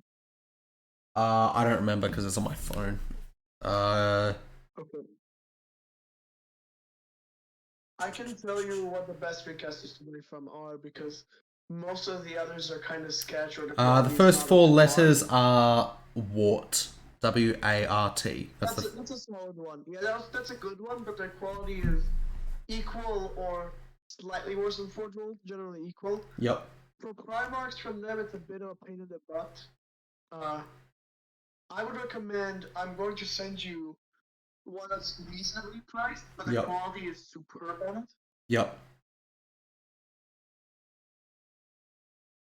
And they're also based out of Ukraine, but the war has not stopped them because they're pretty far inland. They used to be on the front and still ship me assault targets in under a month, so. I would rather get something that's a bit more local, and I know that sounds funny, but China is technically more local. So it's like, I recommend checking them because the quality is about, like, in my estimation, 4 times better. yeah. I've ordered stuff from that part of the world before, and it literally got delayed for months, and I don't want to have that shit happen again. Fair. Another good one is from Russia, but yeah, that is a bit problematic for shipping nowadays. Yeah. But the one I sent you, that one is like really, really nice quality, and the prices are only slightly higher than Wart. So I recommend checking them out later. I find it funny that they have Harris specs under anti-horde when it is technically one of our only anti-vehicles. It's also excellent bendy character. I don't know if that counts. It's a fucking 1 dice for like 2 damage 2 or 3 damage. I play Bard. Yeah, I guess. Yeah, I guess. It's fucking. But check out what Guard has in stock in Australia. I bet it's like barely anything. Okay, let me check. I bet you have the basic infantry squads and not much else. Maybe a couple of the vehicles. You should probably have a Russ in stock, maybe. Imperial Guard. That's Combat what I'm doing. Patrol. A lot of stuff actually. Wow, most stuff is. And then gets to the Taurox and yeah, okay. This is a Never super heavy mind. box. I'd say about half. I'd say about half of it's in stock. No, you have the infantry and only the super heavy tank. Yeah, another thing about you got the infantry and super heavy tank. Everything else is out. You have a Valkyrie, I guess, but Valkyries suck right now. So I guess if you want to get a Baneblade and a Lord Solar, which is not a bad loadout, you could run 3 Baneblades and a Lord Solar, and that's a really good setup. Yep. That is a 2,000 point army. Actually, you could do 4 even for 2,000. 4 Shadow Swords and a Lord Solar. You'll do good. If you fully kit them out, that's gonna be 16 blast cannons with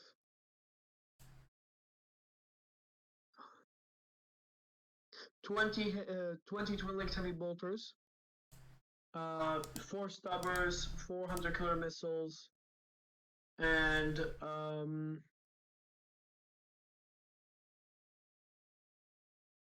4 shadow sword cannons. So it would actually be a pretty good setup. My brother started collecting orcs. He did. My brother did.